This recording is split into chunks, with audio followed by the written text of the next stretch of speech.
It is 5:30 p.m. and I will call the meeting to order and ask the clerk to please call the roll. Sharon Jackson. Yes. Timothy Lesher. Yes. Reed Mills.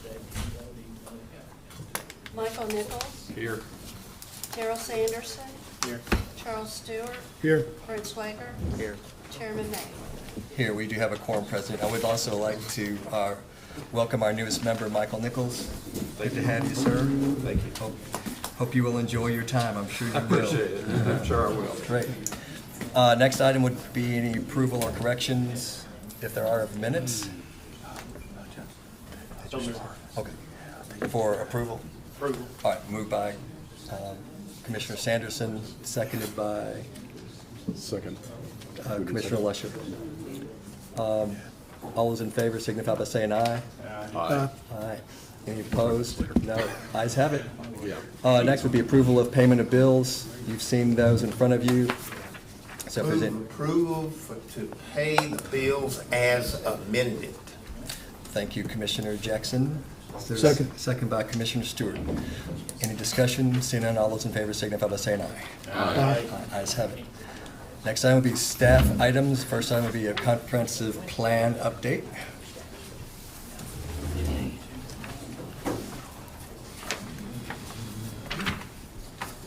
Good evening, Commission.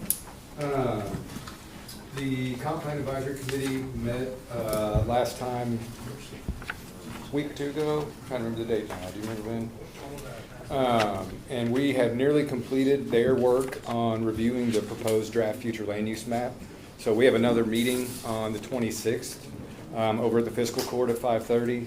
And the goal there will be hopefully to complete that initial draft of the future land use map, and then we will be working with the consultant team to schedule some public open house events, probably mid to late October, to share that with the public and everybody else, including some language, obviously, about the future land use designations themselves, so people kind of be able to understand what's happening on the map. So we've begun talking about our strategies for how we want to do that, to make it usable and all that sort of thing. Other than that, the consultant team has been working heavily on drafting plan content of late. We've gotten a first draft of the Chapter 5 Growth and Development, which contains within it the future land use designation language. So we have seen an initial draft of that, given some initial comments to the consultants, and we know that they are, within the next couple of weeks, going to be turning into us the remaining chapters for our initial review, and then we can share that with the advisory committee. So once we have all those, that'll happen, and I think October should be a big month to share the future land use map with the public, and then to begin work with the advisory committee on the draft plan itself. We'll get a first look at the whole thing, so that's where we are. Thank you. Any questions, Commissioner Stewart? Yes, sir. Thank you. What about had in the paper about the downtown Y? Is that going to be torn down by the end of the year? I know possible with the downtown redevelopment, a lot of interest in that. It's conceivable. I mean, that's up to the developer. And a lot of that is based on an ability to stage and work around the site while we also are working right next door. You know, the garage is slated to likely be completed late March. So it just kind of depends what's going on there, but we don't necessarily have any control over when that happens. But I do understand that the first thing they plan on initiating when they do is demolition of that and then construction of Washington Street. Okay. So per the development agreement. All right. Thank you. Any others? Thank you so much, Mr. Copley. Next, I would ask for any reports of any standing committees, if there are any. Mr. Copley? Thank you, Chairman. So as you all know, we've had a recent bit of a restructuring and some shuffling of members. And based on that, we've got a few things that the commission will need to do in terms of appointing folks to some committees. First, since we just got done talking about the comp plan update steering committee, which was initially formed to be members of both the Planning Commission and representatives of the city and county legislative bodies that oversees kind of the process things of the comp plan rewrite. One of the members that has not been reappointed served on that steering committee as the as a city planning commission appointment on that. So this commission would need to find someone to appoint or volunteer for that post. It's a city appointee. And we can do these one at a time. I've got 2 or 3 to talk about, or I can throw it all out at you and you guys can. If there's no objection, we'll let Mr. Copley do it all at one time. Sure.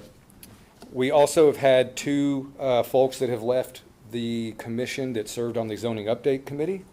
So there will be 2 folks that need to be reappointed to those, and I believe one was from the city and one was from the county. The subdivision update committee has not been updated in some time, so that entire committee would need to be reappointed. And then the only other item of business in terms of appointment to committees and what have you is that Patty Cross, as you all know, also served as the PC's appointment to the Architectural Review Board. So that is now an opening that the commission will need to appoint someone for. Could you, Good. excuse me, could you give like a synopsis of what the subdivision update committee Sure. would be doing if they met? Right, so and I don't know why we split them into 2 separate committees, but the zoning update committee has historically been the committee that works on text amendments to the zoning ordinance specifically. The subdivision update committee is exactly the same purpose, except for they look at changes to the subdivision and development plan regs. Mr. Copley, are both of those committees statutory committees? No, Okay, so they they're are, informal, they're you know, they're not required by this board. they're not required by statute or your bylaws. They don't have any formal power. They have essentially been working committees to help us work through those things and flesh, details of text amendments out before bringing them to the commission. Okay, I just know in the past that we've basically required everything from those committees to come to the board anyway, Right. without much oversight from the zoning committees. So I'm just wondering if they are necessary, or can they be abolished? That's a broader discussion. My initial gut reaction is that historically those committees have functioned well. And they've offered also, when we've had interested folks, I know we had one obvious elephant in the room item that came through the zoning update committee recently that had not just a great deal of interest, but also some widely varying opinions.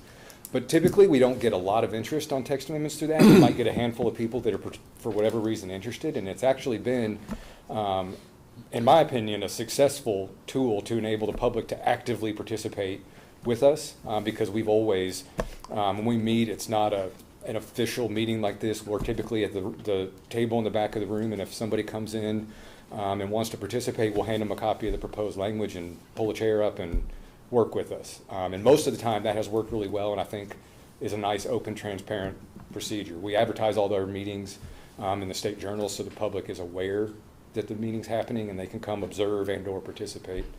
So And I'll just echo, just because I've participated as a citizen and also as a member of the Planning Commission, and I think there's a lot of benefit to work through some of those types of items in a more concentrated and just more relaxed atmosphere than trying to work through things up on the stage. So That's actually where I disagree. If all the information is coming back to the committee anyway, and we are the ones that are going to see the, I guess, not necessarily evidence, but the proposals put before us, we're doing it twice. And I can give examples of where things did go back. We have not, you're right, correct, we have not heard from the zoning update committee in a while. The one large one we talked about, that was not obviously relaxed and informal, and it probably did need some legal oversight. But there have been a couple of other instances where we've had items come to the board that we sent right back to the zoning update or required the entire board to review anyway. One particularly was the church amendment in South Frankfort. When we changed the conditional use for churches in South Frankfort. they go back to the zoning update? Yeah. Didn't recall that. So, that said, if we are hearing the entirety of it all, I would prefer and actually be more comfortable if it was actually on a legal record with a legal counsel present. Any other discussion?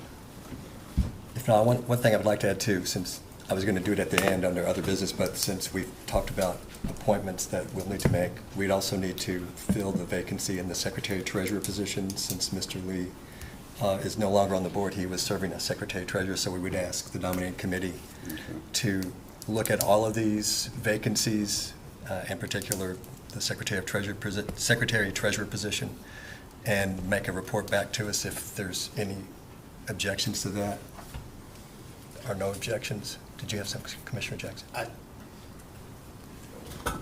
This might be the point at which we make a clean break from the past. I don't know, but one of the things that have assisted the Planning Commission to be able to work through its agendas without having the political impacts that other boards and commissions and organizations have is that the commission worked out an agreement that allowed alternating occupancy of the 3 elected positions.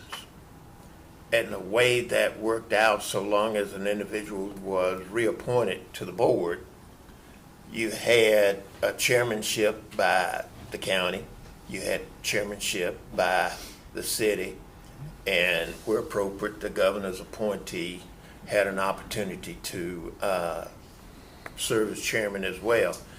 And there was a movement from Secretary Treasurer to Vice Chair to Chair, so that both bodies were comfortable that they had an opportunity to have leadership, to et cetera. And so Mr. Lee was a county appointee.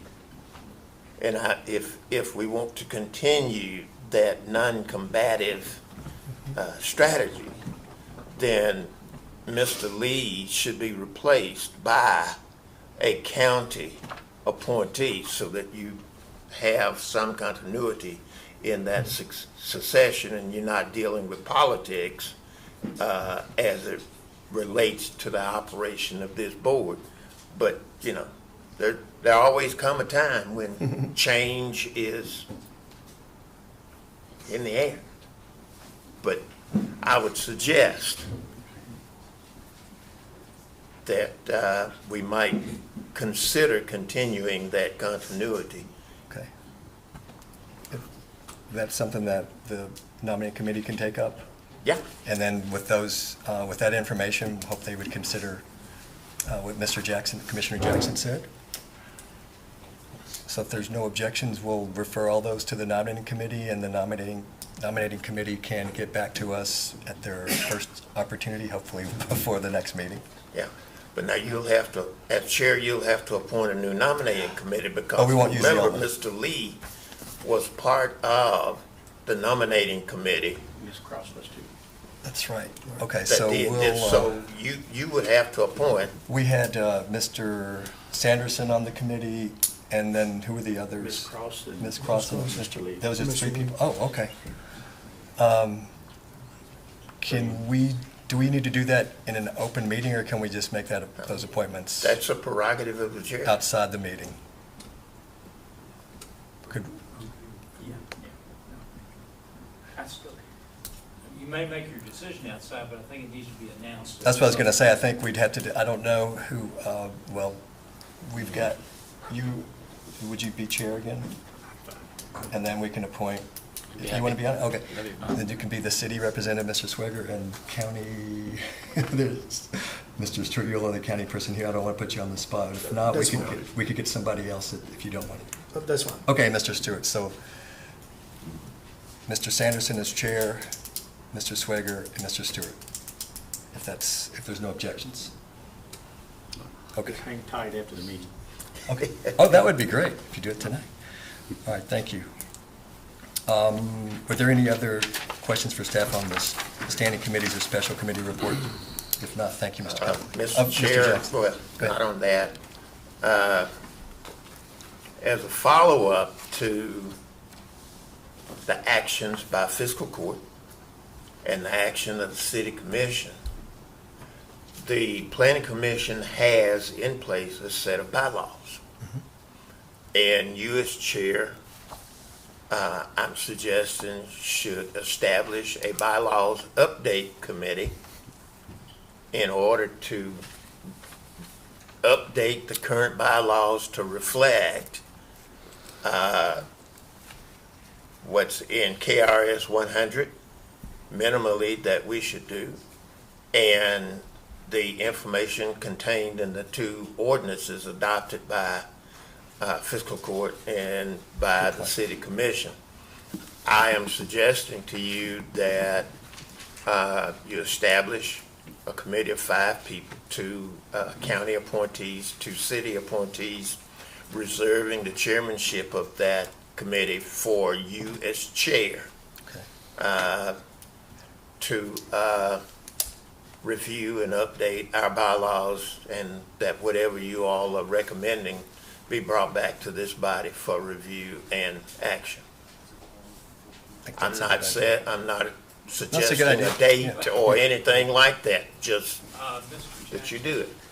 One point to note is with your suggestion, you're having a full quorum of the commission meeting as a committee. So you're going to have to go through. Oh, that's We'll have a to announce 9. it. Yeah, we'll have to announce it. That's 9, never mind. I withdraw the suggestion Thank you, sir. of 5. Because of the reduction. I'll now. leave Oh. it to the chair to determine the number, but we do need to update, working with you or whomever you see fit as our legal counsel, to update these bylaws. Don't be dumping this on me. Yes, sir. You Yes, sir. started this. Yes. I'll be happy to help. You can refuse, but I can suggest. All right. But We will absolutely do that, and we won't make those appointments tonight. We'll ask for anyone who's interested in spending time on that. That can also be a very cumbersome thing sometimes, Yeah. reviewing bylaws. Anyone else on those? And if not, that's an appropriate time to say, could we get a motion to make an exception to the bylaws to allow for 5 public hearings at the meeting tonight? So motion. Moved by Commissioner Lesher, second. second by Commissioner Sanderson. Is there any discussion? If not, I'll ask for a roll call vote. Mr. Jackson, Yeah. Mr. Lusher, Yes. Mr. Nichols, Yes. Mr. Sanderson, Yes. Mr. Stewart, Yes. Mr. Swager, Yes. Chairman May. Yes, that's adopted. So now with that, I would ask, Mr. Chairman? yes, Commissioner Jackson. Just for clarification, those bylaws that are going to be reviewed indicate that continuation of public hearings are considered business, not public hearings. And therefore, we only have 2 in reality, Okay. public hearing, but just for future. Absolutely, no. Reference. Good, absolutely, good point. All right. I will ask the secretary to introduce the next item. Continuation of public hearing. Rainmaker Hospitality is requesting a zone map amendment from General Industrial District IG to General Commercial District CG for a 4.995 acre tract of land located at the intersection of Hoover Boulevard and Duncan Road. The property is also identified as Tract 1, Lot 7, as shown on Plat Cabinet East, Slide 795, in the office of the Franklin County Clerk. The property is more specifically identified as PBA map number 087-00-00-32.08. All right, thank you so much. And we need a motion to take that item from the table to get it back in front of us, if there is a motion to do so. So moved. Second. Commissioner Swager, motion, and second by Commissioner Lesher. Any discussion? If not, we can do that by voice vote. All those in favor signify by saying aye. Aye. Aye. Those opposed, like sign. All right, we have that item. Next, I would ask for a motion to make findings of fact, and each item. Mr. Chairman? Commissioner Jackson. I would make a motion that the commission adopt the summary of the public hearing.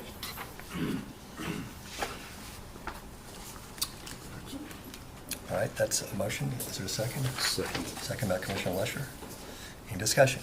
Seeing none, all those in favor signify by saying aye. Aye. Those opposed, like sign. All right, great. And now it's appropriate to do findings of fact. Would anyone like to make any findings of fact? Well, Mr. Chairman, if Commissioner Jackson?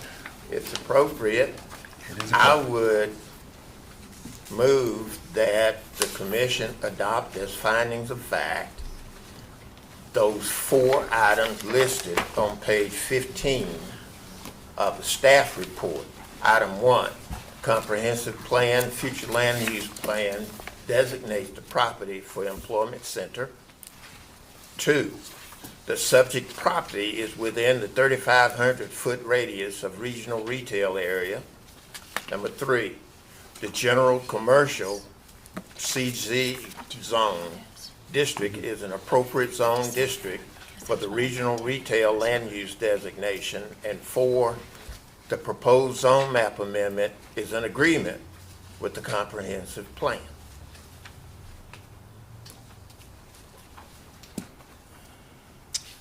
Can we do all those, do we need to separate those out to have its own motion? Can we do those as a group? Okay. That's one motion you may vote on. All right, so we can take all those as one. You can take them as one. If someone doesn't agree with those, they can vote no and ask for the separate motion. Okay. So Commissioner Jackson made a motion, second by Commissioner Lesher. Now is there any discussion? Mr. Chair, You say no still, okay. That motion's adopted. We've made those findings of fact, so now we'd make a motion for approval or denial. oh, But do you have a question on that? well, I We did. Go back to it. I mean, well, first off, I did watch the tape since Okay. I was not present during the initial meeting. So, and in terms of voting, I guess I was not going to vote to support all 4 at once. Okay, well, would you like to Separate them. separate them, or you could file a vote modification form with the secretary, or we can do it the other way. You can file a vote modification form saying that you vote no on an item, or we can put those, we'd have to reconsider it now since we adopted it. We can make a motion to reconsider those items and put those back in front of us, and then we can separate them. But it would take somebody who voted on the prevailing side to make that motion to reconsider. So that was considered a vote right there? I did. I called Yes. that, we did a voice vote. Okay. But we can take it, if you would like us to do that, we'll be happy to do it. No, it's fine. No, okay. Would you like to just note with a vote modification form if there's one that you want to vote no on? Yes. I believe, since I don't think we've done that before, but you could just say like on the following items you would like to have be recorded as a nay. Is that okay? That's correct. Okay.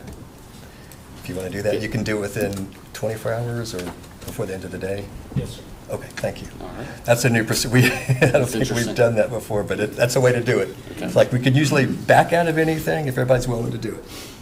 We want everybody to be comfortable and feel good about what they're voting on.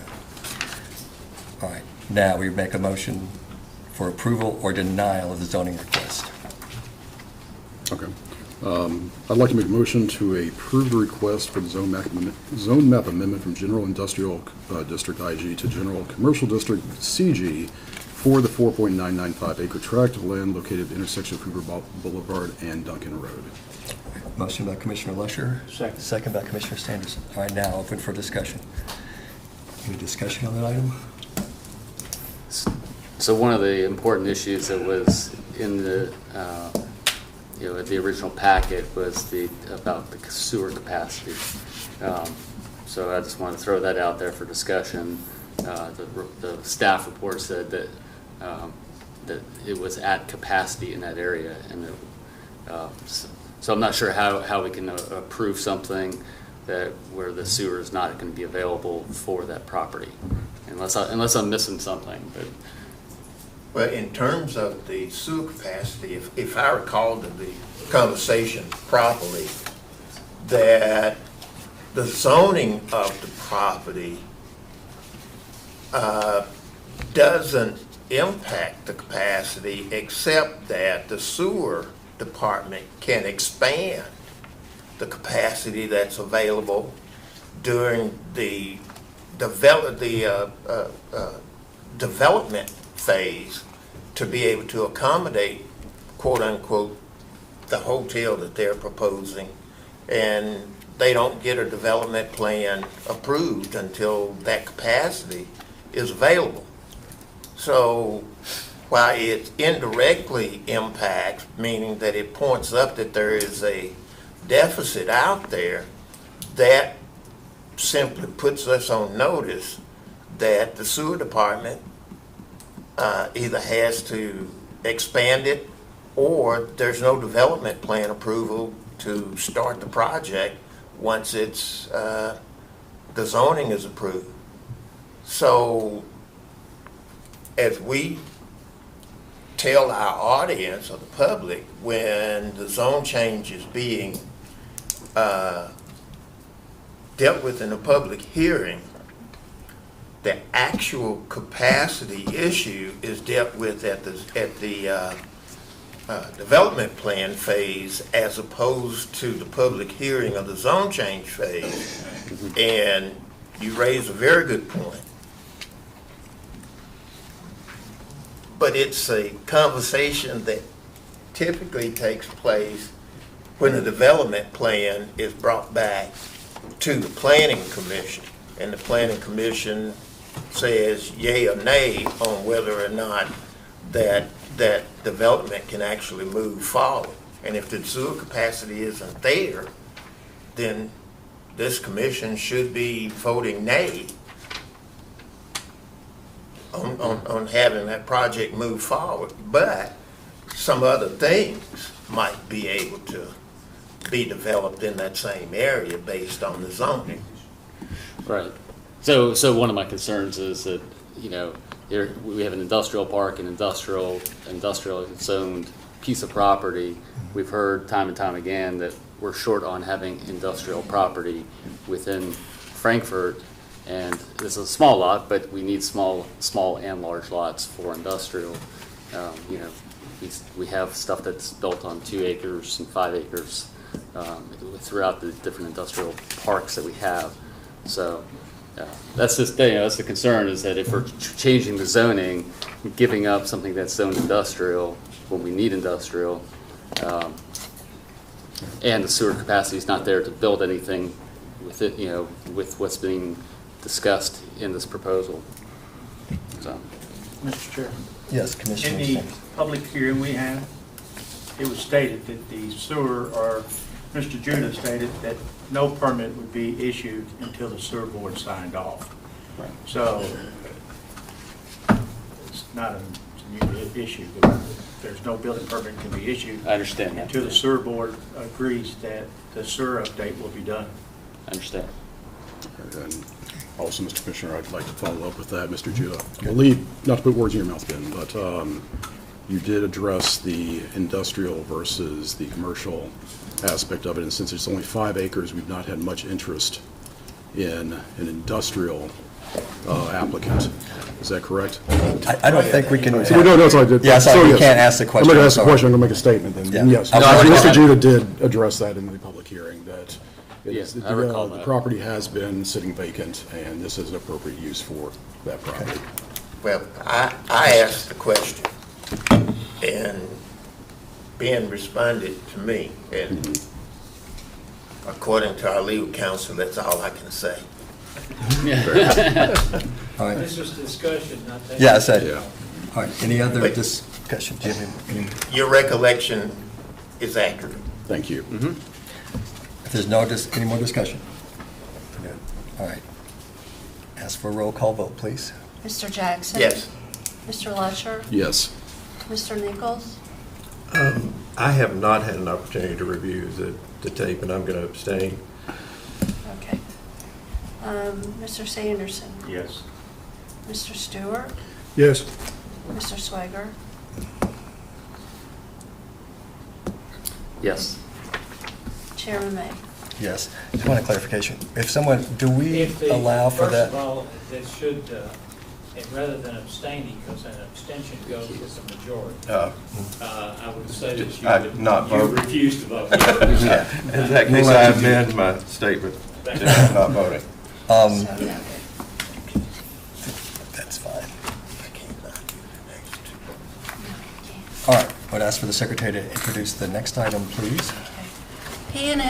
Continuation of public hearing. P&N Development LLC is requesting a zone map amendment from Planned Commercial Development District, PC, to Rural High Density Multifamily District, RH, for a 5.518 acre of land located at the intersection of Shepherd Way and Copperleaf Boulevard, being all of lots numbers 5, 6, 7 as shown on Plat Cabinet H, Slide 127 in the office of the Franklin County Clerk.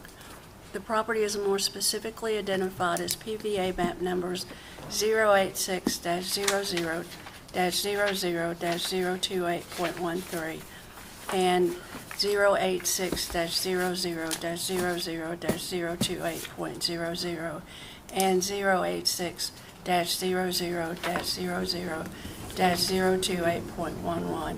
This is also a county item. Great. We need a motion to take this item from the table. Mr. Chairman, before you do that, I was not present at the Planning Commission meeting in August because of a death in the family. I have not reviewed the film on this item, and therefore I am unable to vote on this issue, so I will Mr. Chairman, can I get a legal clarification on this? recuse myself. All right. So noted. Commissioner Lesher. Yeah, I'd like a legal clarification, Mr. Logan, regarding the procedure that we're using. If a member has not reviewed the previous meeting that they did not attend, does that preclude them from voting if they have reviewed the notes that are provided to them for the current meeting? In my opinion, it does, because they did not hear the testimony Okay. and could not make a comparison of that with the notes. Thank you. Mr. Chairman? Yes, Commissioner. On the public hearing, the notes, David Boggs and Patty Cross in the July meeting, had approved that. Does that affect the taking, they're no longer on it? Does that matter? I don't believe so, No, it does not. because it was passed at the time. That they it were was- on. It was on at the time, Okay. unless there's, Yeah, yeah. they were acting at the time, and no one could take away their vote just because they have now been removed. Okay. But that's a Thank good you. question. All right. Is there a motion to take the item from the table? So moved. Moved by Commissioner Swiger, I'll second. second by Commissioner Sanderson. Any discussion? See none. All those in favor signify by saying aye. Oh. Any opposed? No. Sorry, what were you going to say? At that point, it's already a little late. But again, if we need to undo I something, made a mistake, that's we'll all. go back. We're good. Unless people object. I mean, I'm willing to do it, maybe the rest aren't. All right, so now we need a motion to make findings of fact.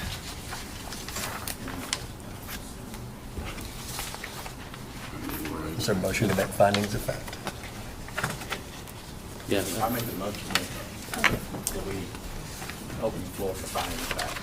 Okay, motion by Commissioner Sanderson, second Second. by Commissioner Second. Stewart. Any discussion? See none? All right, now the floor is open for findings of fact. If you make your motion, you would consider them all at one time or separately? Well, I have a few that I'll introduce, Okay, and we'll do them individually. okay, sure. So I have a few different goals and policies that I think are worth noting. So Goal 6, Policy 7, encourages the appropriate mixed-use development in existing neighborhoods. Different types of housing are going to be in this district: townhomes, single-family, and apartments. So Goal 6, Policy 7 is met. Okay, So if you want to do each one individually? it's up to you. You can do them if you want to. Is that the proposed finding that goals 6 and 7 have been met?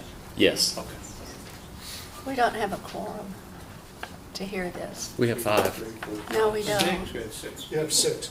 No, but We have, Sharon Jackson wasn't here, Timothy Lusher wasn't So here. I actually. Oh, yes, you Vicky- were, sorry, I was sorry. yes, we have Okay. those 4 plus. Okay, Oh, that's right. We're good? Sorry. Okay, no, that's all right. It's always good to make sure. That's no Yes, problem. yeah. Absolutely.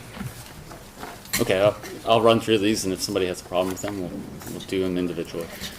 Goal 3, Policy 2 is met, and that's directing development into areas with existing infrastructure. And in this case, utilities are here, and the highway capacity is good, and there's a school part of the neighborhood. Goal 1, Policy 8 is met, and that encourages development that provides a mix of uses such as different housing types and open space. And then Goal 4, Policy 3 is met. It promotes concepts such as mixed land uses, increased density, and connectivity within and between developments. That's it. That was your motion? Second. Well, just to clarify, Yes. that was your motion all at one time? Okay, yes. Okay. Motion by Commissioner Swager, Commissioner Lusher, second. Any discussion? Seeing none, that's the call. Ask for a roll call vote, please.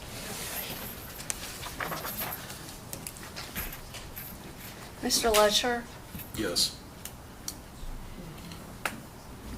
Mr. Nichols, I'm going to ask council for a point of clarification. The question that was asked earlier was with regard to review of the tape for folks that have not been present for a prior meeting. My question is a little bit different. Once the minutes are approved by the body, by those folks that were here, can Hold we on a second. rely on? I just realized something. I'm in a roll call vote. I shouldn't be allowing him to make that question. I'm sorry. That, I understand, but I think he's asking for a clarification. Do you want to say, can we let him have a point of order during a roll call? Would you say you'd like to make a point of order? Point of order. All right, we recognize for your point of order. Thank you. Sorry.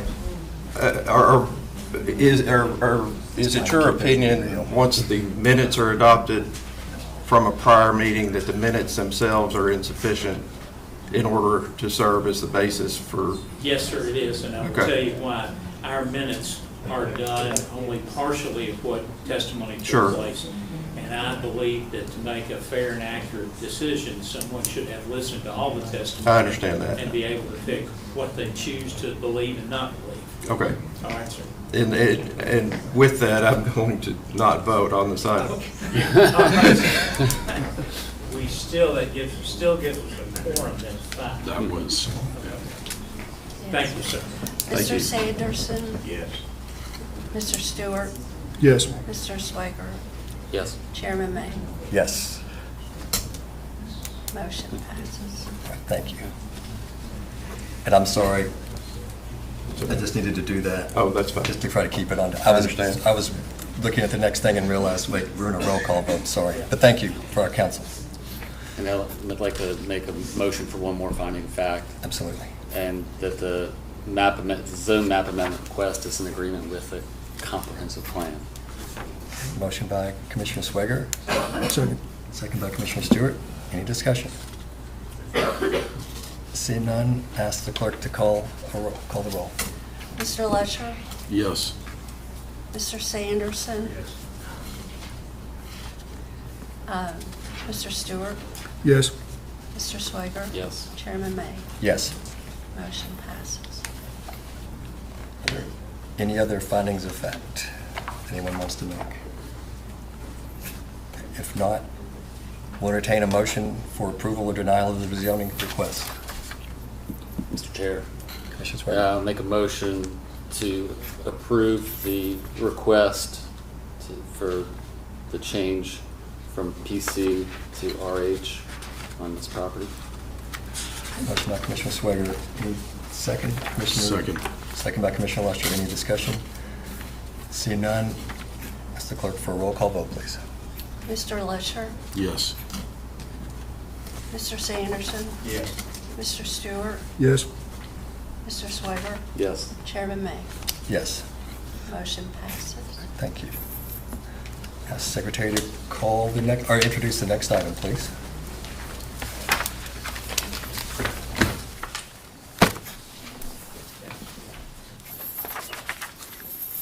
Continuation of public hearing. Cardwell 827 LLC is requesting a zone map amendment from rural residential B District RB to rural high-density multifamily district RH of a 25.45 acre property at 827 Cardwell Lane.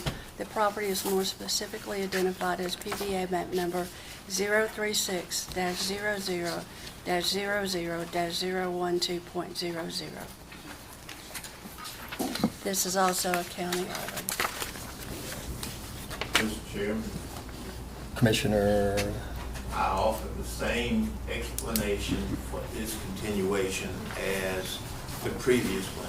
I was not present and have not reviewed the tape. thank you very much. So noted. Anyone else? Yes, thank God. We're good.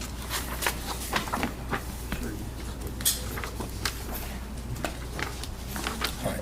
Would make a motion, ask for a motion to take this item from the table, please, if there's a desire to. So moved. Moved by Commissioner Lusher, second by Commissioner Swager. Any discussion? Seeing none. All in favor signify by saying aye. Aye. Aye. Those opposed, like sign. Ayes have it. Open up for motions for findings of fact.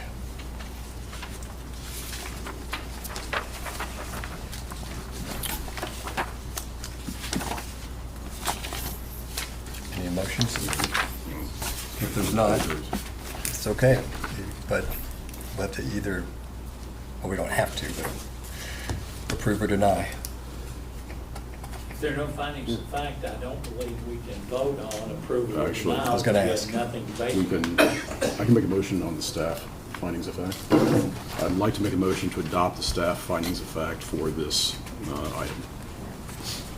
Motion by Commissioner Lusher, Second. second by Commissioner Sanderson. Any discussion?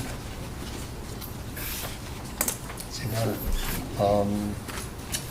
Clerk, let's do a roll call vote on that, please. Mr. Lusher? Yes. Mr. Sanderson? Yes. Mr. Stewart? Yes. Mr. Swager? No. Chairman May? Yes. Motion passes. I'd like to make some findings of fact. Okay.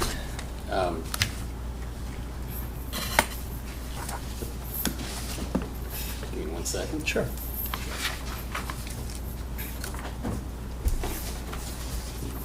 So we're talking about the land use guidelines, which are in the comprehensive plan.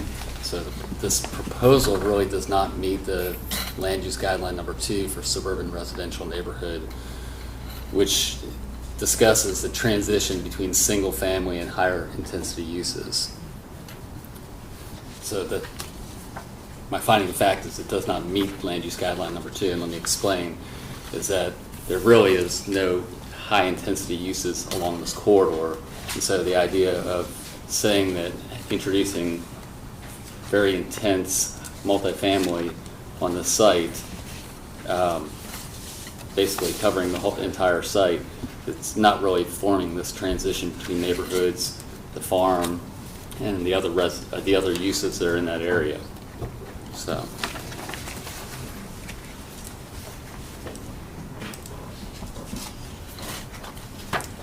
Is that the motion? All right, is there a second? Anyone wishing to second? Going once? Twice? All right. All right, I'll try another one here. We need to record then the motion. down Oh, for sorry. a second. Yes, thank you. Please put that in the record. Thank you. So the finding of fact is that the sewer capacity is not adequate to support the concept plan of 384 units. And I think this is important because this is what we're using to base our change or our consideration for changing the zoning. The applicant wants to put nearly, about 400 units in this area, and I know that it was proposed to be phased, but it's, in my opinion, it's what they're proposing is much too intense, and obviously the infrastructure is not there. And so it's contrary to the goal 3, which is talking about using infrastructure as a planning tool. So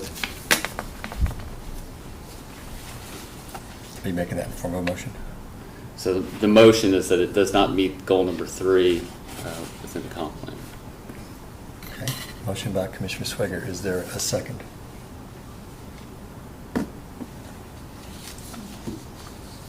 All right. Anyone wish to second? All right, that one also dies for lack of a second. Not doing too well here. It's all right. Perfectly fine. Um,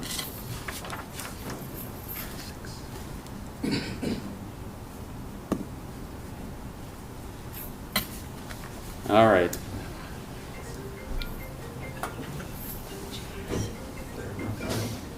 So finally, I'll give it one more shot here.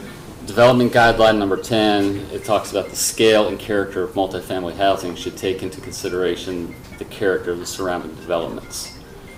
And based on the concept plan that was presented, it really does not, it's basically putting these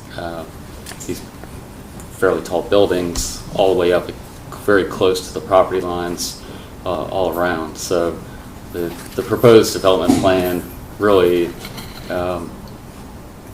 once again, it's just the way it's presented, it's really not appropriate for this area.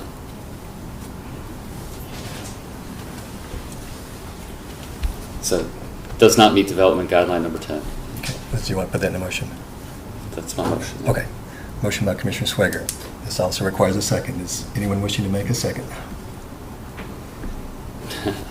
And I'm kind of keeping the floor, but I'm going slowly, just to make sure anybody wants to do so, just to be fair. All right, that motion also dies for lack of a second. Okay. Do you have any further? Well, I'll do one last one, but I'm pretty sure I know where it's going, and that the zone map amendment request is not in agreement with the comprehensive plan. Okay, and that's a motion. Yes. All right, motion by Commissioner Swiger. This also requires a second. If there's a second. No second? All right. Okay. We'll let the record reflect that motion died for lack of a second. It's okay. Yeah, I think it's good to put him out. Yep. All right. Any other motions on findings of fact? Everyone's had a chance? All right. Now we make, so all findings of fact have been made. Now we'd make a motion for approval or denial of the rezoning request. Excuse me, Chair, we did approve the finding of facts of staff, right? Yes. Yes. Do you want to make sure? Mr. Chairman, Commissioner well, the development plan, we'll get a chance to see that, correct? Yes. Okay. I know Well, the you would- concerns on the sewers and If the it other. passes, you'd have to the motion would have to reflect that. Okay. I'd like, You want to go ahead and do it? if you want to make that motion. I can do that. I'm going to make a motion to approve the zone map amendment from rural residential B district, B district to RB to rural high density multifamily district RH of a 25.45 acre property on 827 Cardwell Lane, with the contingency that the development plan does come back before us. Okay. Second. Second by Commissioner Sanderson. And now, is there any discussion? Anyone? Not. Clerk, please call roll. Mr. Lusher? Yes. Mr. Sanderson? Yes. Mr. Stewart? Yes. Mr. Swiger? No. Chairman May? Yes. Motion carries 4-1. Next item. I'm sorry. Please call the next item. It's a public hearing. Sorry, I didn't jump in front of you. That's it. I was asking you to call the next item. Public hearing, Turner Tribe LLC is requesting a zone map amendment from Industrial Commercial District IC to Limited Commercial District CL for the .07 acre property at 521 Warsaw Street. The property is more specifically identified as PBA map number 061-44-06-017.00. And if you are going to speak, you need to stand and be sworn at this time. Anyone here wish to sign up to speak on this item? Do you swear and affirm that the testimony you're about to give is the truth, so help you God? Yes. Thank you. It's the Turner Tribe LLC's request for zone map amendment at 521 Warsaw Street. Okay. Anyone else that we missed? Okay. Thank you. All right. We'll ask staff to present the staff report. Yes, sir. State your name for the record, please. Eric Cockley. Mr. Conkley, what is your position with the city of Frankfort? I'm Director of the Planning and Community Development Department. How long have you held that position? Just a little over 5 years. And during that time, have you prepared staff reports and made recommendations to the commission? I have. Are those reports that you have prepared based upon your training, education, and experience in the area of planning? They are. And have you tonight prepared a recommendation and report with regard to this public hearing and item of Turner Tribe LLC? I have. Would you please indicate what that recommendation is? I have recommended to the commission they approve the request. And would you basically indicate the factors upon which you based your approval or your recommended approval? Based upon my findings that the proposed zone change is more appropriate within the future land use designation than the existing. Are there any other items that have been added or deleted from your staff report as filed? There are none. Mr. Chair, I'd move that the staff report be filed along with Mr. Conkley's testimony. Without objection, the staff report was filed. Now, do you have anything else to add? I can answer any questions. Commissioners have any questions for staff? Mr. Chairman, sorry. well, Mr. Sweeney, you go first, and then I'll go. Okay. Thank you. So the future land use category is for multifamily housing, right? If you look at the map with the zoning, pretty much all the properties along that street and that block are zoned IC. I know that there's at least one residential property that's on there. Why is our comprehensive plan to me, this doesn't make sense. Either our comprehensive plan is just wrong, it should be something different, or this request doesn't make sense. Well, because I know it is very industrial back there, but if the future vision is to change it over to residential, then going to a commercial zone doesn't match. sure. So a couple of things on that point. I couldn't comment on what the intention was when this one part of this block, if you notice on the future land use map, there's a lot of different other future land use designations in very close proximity to this. And I think part of the reason that probably occurred that way in the comp plan is the same reason that the land uses that are occurring in this corridor do not line up with the existing zoning in that corridor. So almost all of those properties in that CG zone are either single-family or multifamily residential along Home Street. And then the IC portion of those properties is a mixture of uses, to be fair, some of which are either vacant or otherwise commercial or industrial buildings, and a couple of them are residential. So that entire area is quite a mix. And to be frank, this request comes from what is an issue with the zoning in the entire corridor. I think I've mentioned this in public meetings as we talked about the comp plan and the future development code rewrite, that this is one of the corridors that has multiple zoning districts placed upon it, which have very suburban bulk density and height requirements, even though the area has historically been developed, urban lot line to lot line, high lot coverage style development. So it's a challenge to redevelop in the vacant parcels that are here based upon the zoning requirements. And that is the exact challenge that led us to this request for this use. So I see that you're looking at the zoning and the land use, and it's a bit of a challenge. But the only thing I would add, and I had this as a finding, is that the current zoning does not allow residential uses of any kind. And so a denial of the request would simply continue the zoning district to have no real relationship with what's in the comp plan as the future land use designation. And although the immediate proposed use of the property is not residential, the proposed zoning would allow potentially in the future a residential use to occur on the property. Okay. So I think it gets us closer to what the comp plan wants, and it also helps us, frankly, find a way to allow investment in the corridor with a zoning ordinance that frankly does a really good job of keeping it from happening and has for years, which we are going to correct. Okay. Another question is they presented a concept plan on here. Suppose that they maybe coordinated with you to try to meet requirements for this proposed zoning. Is it required to have off-street parking? Because they have the whole front of their lot as off-street parking. Could they accomplish the parking requirements with on-street parking? Two things. You can ask the applicant if they could. I suspect that they may be able to, based on what I understand to be the purpose of the building. They perhaps could pull a truck in, but our zoning requirements do require some level of off-street parking. So from a zoning perspective, we would have to process a waiver in order to allow them to not supply off-street parking if that's something they wish to do. But yeah.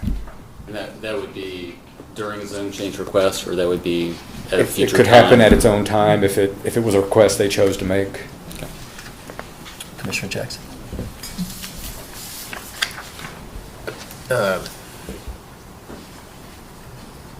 Eric, did the city of Frankfort actually do a study of how the future development of the Home Street corridor should proceed? Was there a study done? There was a Home Street redevelopment study done quite a few years ago that had more to do with the streetscape than the future use of the area.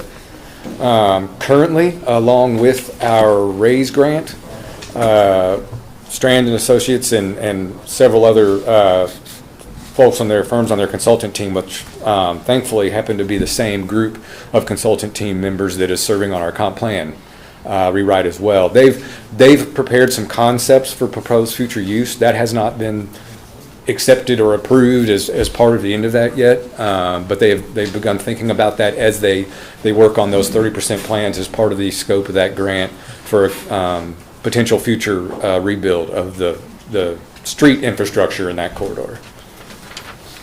That's clear as mud. It adds to the body of knowledge. Sure. Now, is the Warsaw Street area also part of the findings or conversation about how state government and its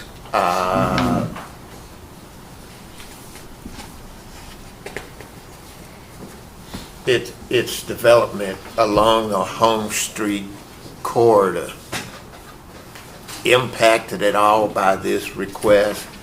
Because at one point in time, we had discussions, or there was information out there that state government was going to continue to develop office-related and other kinds of buildings in that Home Street corridor area.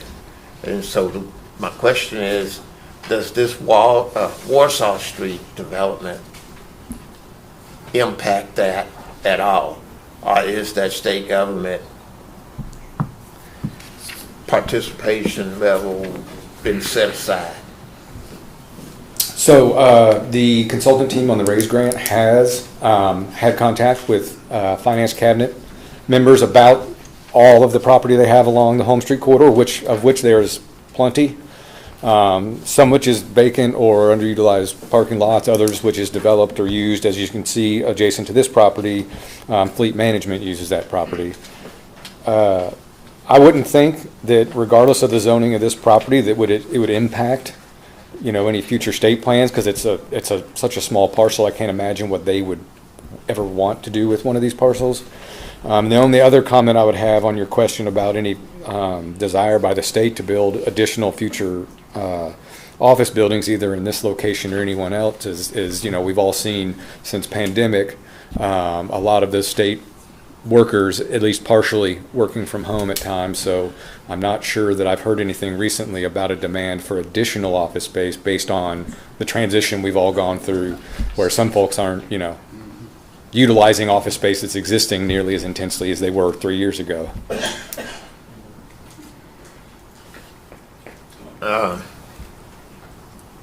My traditional question of staff, I modified a bit.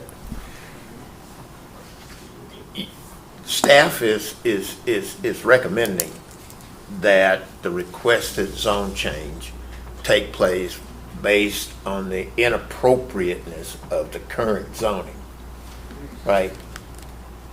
Can you provide us with some examples, if you will, of things that support your belief that the zoning is inappropriate and the proposed zoning is more appropriate? So how does the new zoning improve? So the existing zoning, industrial commercial, is our lighter industrial zoning district, which would generally permit some commercial uses, but also some much more intense industrial uses. The future land use designation, as we mentioned, is high-density multifamily residential. The primary land use, as we've talked about, that exists within that designation is higher intensity multifamily residential, but there is language, and it's contained within my report, that references there could be a mixture of other appropriate intensity non-residential uses within that future land use designation. So moving to a lower intensity commercial zoning district achieves a couple of different things. The first thing is for a lot this size to have an appropriate zoning for that, where they can have a lower intensity proposed non-residential use on it, I think is appropriate within that district. And secondarily, as I mentioned, following any future use or changing of hands of this property, the proposed zoning is much more appropriate for this district based on the fact that it does in fact allow residential land use. Thank you, Mr. Chairman. Thank you. Any other Commissioner Lesher? Mr. Lockley, I do understand why the proposed zone is moving from IC to CG to fit the future land use. My question is, does the current zoning of IC prevent a storage garage? Well, so that's why I brought up the question of the challenge with our suburban bulk density and height requirements. Mm-hmm. The use is not an issue for the development of this property currently. That's not the reason we're here. Okay. As far as the applicant's motivation, the issue is that the current zoning has a maximum lot coverage of 50%. And additionally, it has fairly large setback requirements. So by the time you apply those and try to build anything on this property, you essentially have a useless piece of property. Right. And that's even for something simple like the proposed use, which is a smallish shop for storage of things for maintenance of other properties. Just trying to save some time. Yep. Thank you. Any other questions for staff? All right, applicant, do you have any questions for staff? Okay, let the record reflect. Applicant says no questions. Anyone in the audience have questions of staff on this item? All right, see none. I would ask the applicant to make your presentation, please. Hi, my name is Chris Leverton. I'm here on behalf of the owners, just to see about this zone change so that we could put a storage building in this lot that's sitting vacant, been sitting vacant for a long time. I think there's 2 or 3 lots along this street that are the same way. This would be useful for us for this area and hopefully would, benefit you all as well. Does that conclude your presentation? Yes. All right, any commission members have questions? One question. Commissioner Jackson. On behalf of your clients, do you agree with the staff report Yes. and the comments made by staff in addition to its report? Yes. I'm good. Thank you, sir. I have a couple Go questions. ahead, please.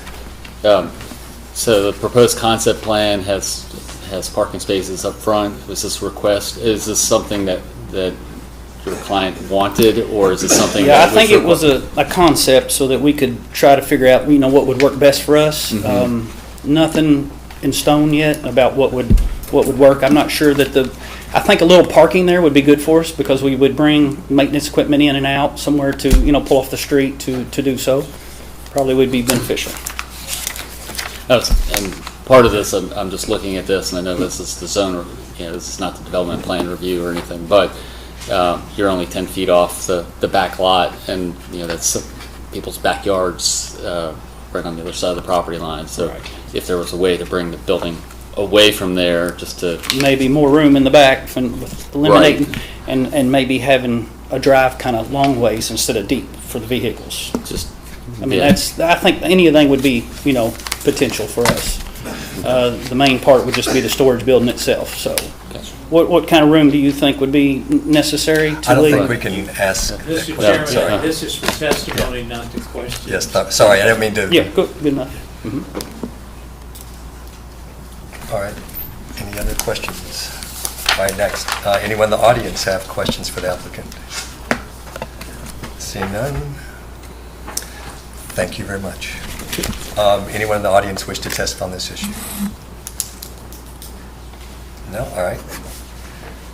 Everyone testified? If so, we'll ask for a motion to table the item in order for a summary of the testimony to be prepared. I actually have a question of council. Can Okay. we skip the summary and move for either approval or denials this evening?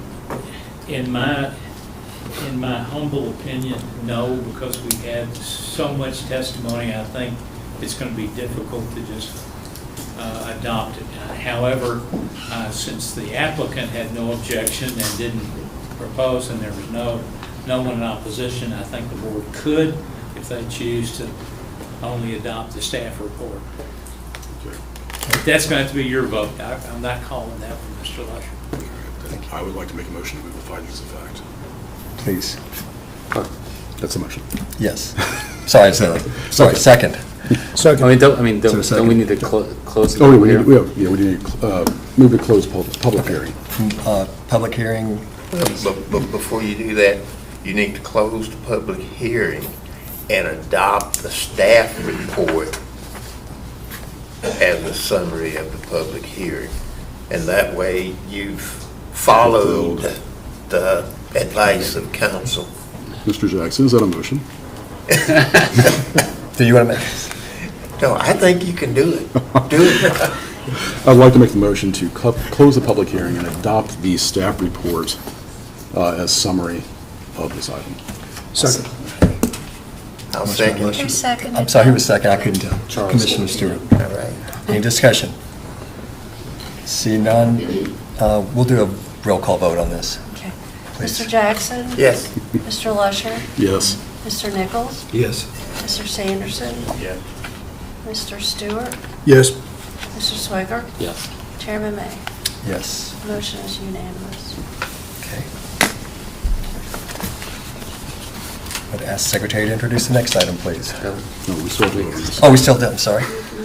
I am actually reading my notes, I need to stop. Now I'd like to make a motion for findings of fact. Got it. Second. Motion by Commissioner Lusher, second by Commissioner Stewart. Any discussion? Seeing none, all those in favor signify by saying aye. Aye. Those opposed, like sign. All right, go ahead. And I'd like to make the following findings of fact based on the staff report. I'd like to adopt finding number 1, finding number 2, finding number 3, finding number 4, finding number 6 and finding number 7. But not number 5. We can add number 5. I'd like to make a motion to adopt the staff findings of fact.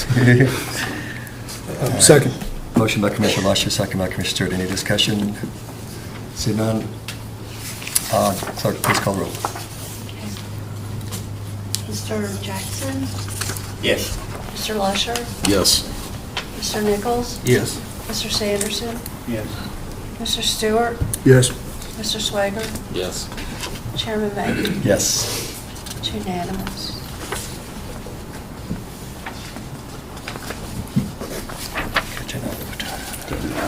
Now, we make a motion.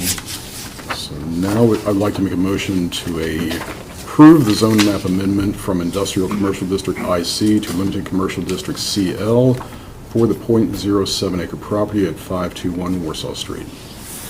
Motion by Commissioner Lusher, Second. second by Commissioner Stewart. Any discussion? See none? Clerk, please call roll. The roll call Mr. vote. Jackson? Yes. Mr. Lusher? Yes. Mr. Nichols? Yes. Mr. Sanderson? Yes. Mr. Stewart? Yes. Mr. Swager? Yes. Chairman May? Yes. It's approved. Motion's unanimous. All right. Now, clerk, please call the, sorry, secretary, please call the next item. Mr. Mayor, Yes. Mr. Chairman, may I say, as the evening has gone on, the board has gotten lower and lower and lower in volume, and I think there might be some folks that are not hearing what's being said. I would ask that we speak Absolutely. up a little bit. Absolutely. Thank you. Thank you. Public hearing. In accordance with Article 1.08, waivers and modifications, Section 3.03.02 Design Standards, Thoroughfares and Neighborhood Streets, subsection M, the Capital LLC is requesting approval of a modification of standards to allow a dead-end street longer than 500 feet in proposed paddocks development. The subject property is located at the northeastern quadrant of the intersection of I-64 and US 127 South. The property may be more specifically described as PBA map number 050-00-00-024.00. Thank you. Ask staff to present the staff report, please. This is a public hearing. I'm going to ask you to state your name and position. Eric Cockley, Director of the Planning and Community Development Department. And as in your role as director, have you prepared a staff report? I have. Are there any additions or deletions to that staff report? I have none. And is that staff report based upon your training, education, and experience in the area of planning? It is. And I assume that your vita that you filed with this commission is still valid and effective to your qualifications? It is. Mr. Chairman, I move that the staff report be filed into the record. Without objection, so ordered. Thank you.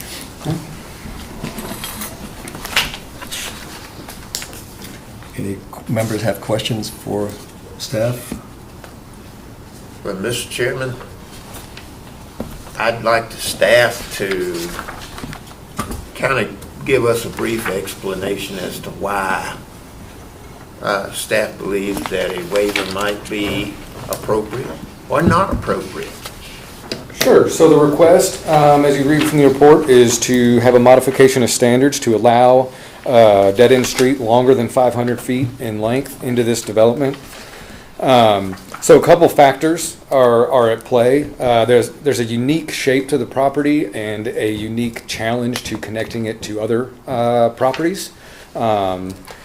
And there's also some topographic challenges that limit that as well. So the current proposed layout, let me also pause for a moment and say that, I think the purpose for requirements like this one, as much as anything else, probably exist because when you have one single street that's an exorbitant length, let's say there's an emergency at the end of the street and a tree falls over the street, you have no other way for emergency services to get there. So the proposed layout of the publicly accessible but private drive aisles in this layout that get to the publicly dedicated street that happens to be longer than 500 feet, I think provide that interconnection in multiple ways to get there, including the proposed roundabout, which would mean that it would be pretty hard to block an entire roundabout with something like that. So I've shared this with the fire department and fire marshal. They appear to agree with that assessment. They have no issues with this. In addition, there's multiple points of connection within the proposed development. And I mentioned the topography because there is a protected stream and very steep topographical limitation to the north of this property that would, for multiple reasons, make extraordinarily challenging and possibly entirely not possible to make any additional street connections toward the northern property, which the property owner also doesn't own. So they've made their 2 connections to the outside road network, which will be attached to a larger transportation project to manage traffic in this broader corridor.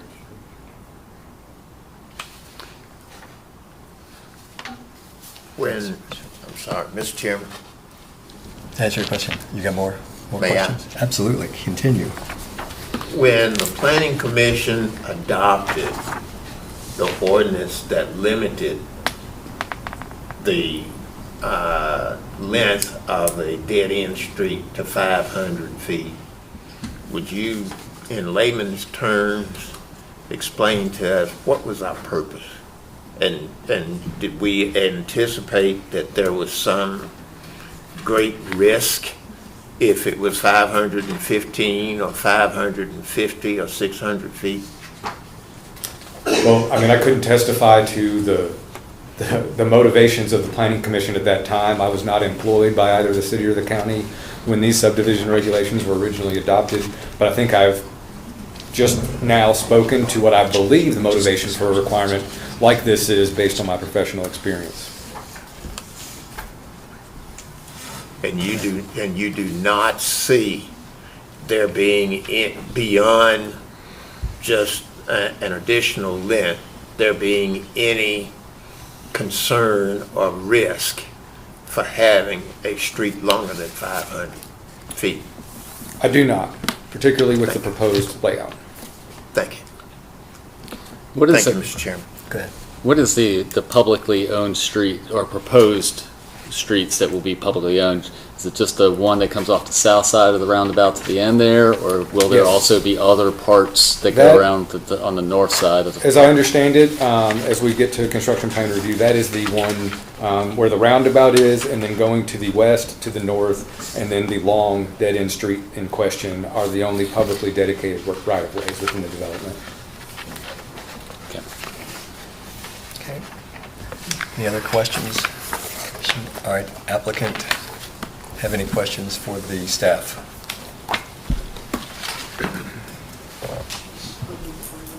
I believe so.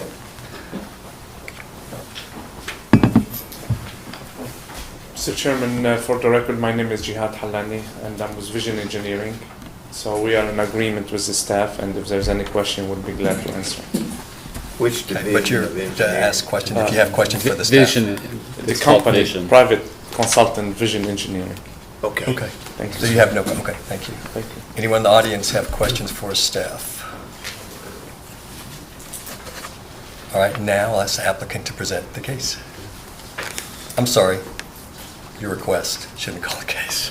Sorry. I guess our presentation is that we are in agreement with the staff, and if there's any question, we'd love to answer. Okay, perfect. Thank you. Any commission members have any questions of the applicant? If not, Thank you. anyone in the audience have any questions for the applicant? Okay, if not, that's fine. We'll move on. Anyone in the audience wish to testify on this issue?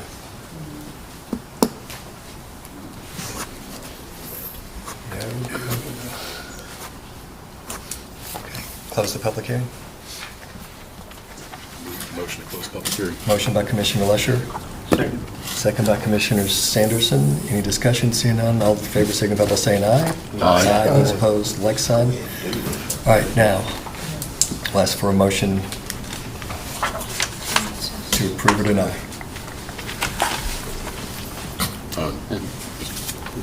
You go ahead. Although I can't say I'm crazy about the development plan, I will make a motion to approve the proposed or requested waiver to allow a dead-end street longer than 500 feet. Second. Motion by Commissioner Swager, second by Commissioner Lesher. Any discussion? Seeing none, clerk, please call the roll. Mr. Jackson? Yeah. Mr. Lusher? Yes. Mr. Nichols? Yes. Mr. Sanderson? Yeah. Mr. Stewart? Yes. Mr. Swager? Yes. Chairman May? Yes, that item is adopted. Motion. Thank you. Okay. Ask the secretary to introduce the next item, please. 22 Oaks Apartments LLC is requesting approval of a development plan for the construction of 216 residential apartment units on 27.04 acres of property identified as 1550 Leestown Road.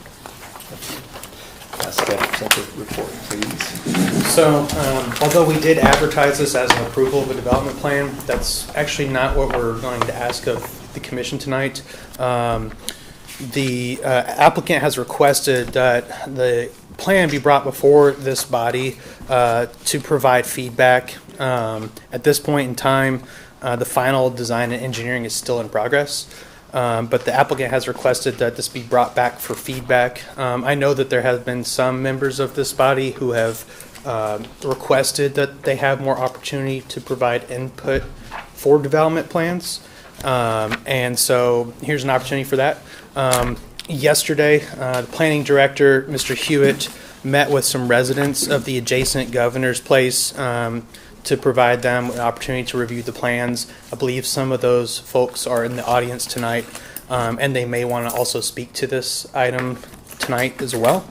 And so going through my report, there are some comments from the technical review team.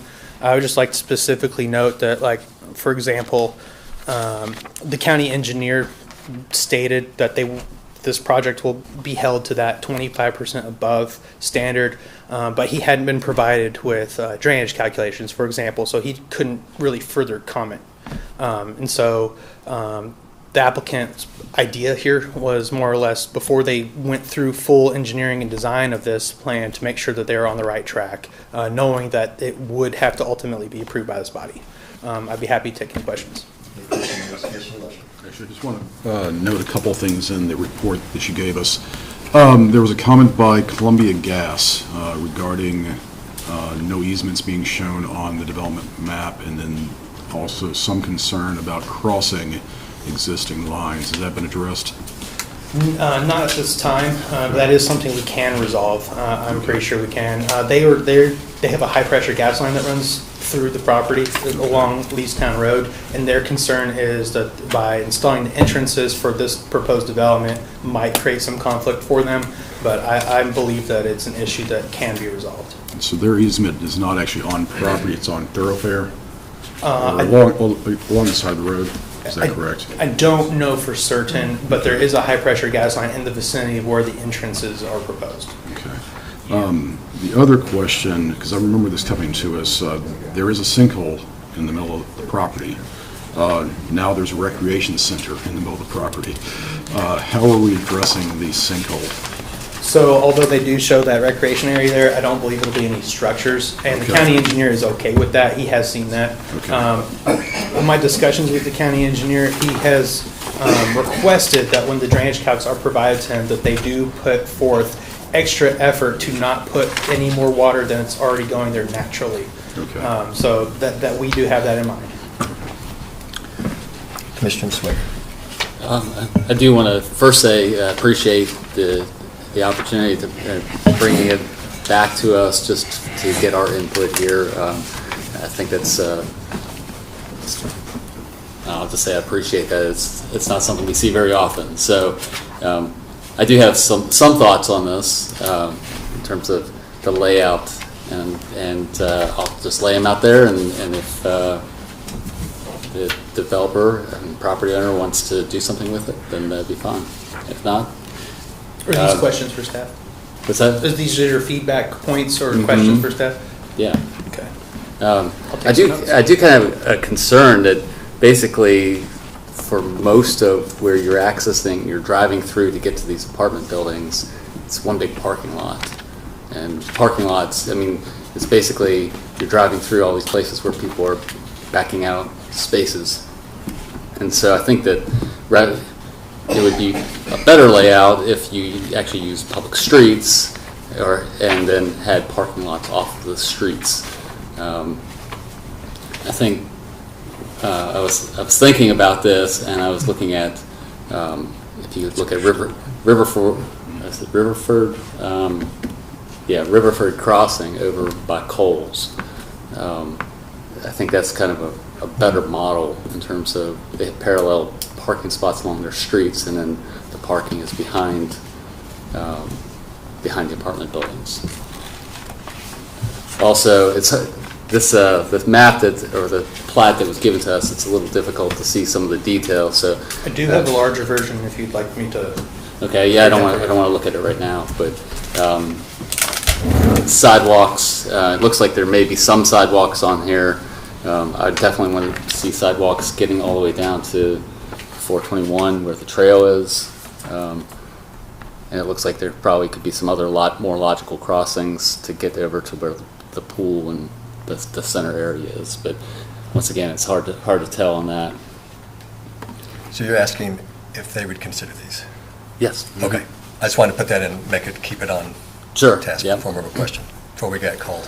I'd also, there's the properties over to the west, there is an access road that's been constructed, and I think thinking long-term, longer vision, it would be nice to plan for a connection off of this property through that 1.73 acres that's on the southwest corner, and then pointing over towards that, so that Like to the frontage road near. to the frontage road that's over. Do you think there is another private property in between? Right, but thinking longer term, there may be an opportunity to make that connection.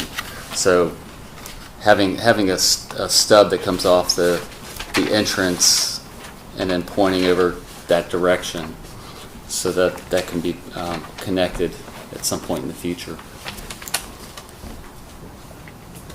And I would totally entertain a waiver on reducing the number of parking spots if the applicant was interested in the future, because I'd like to see a lot less asphalt on the site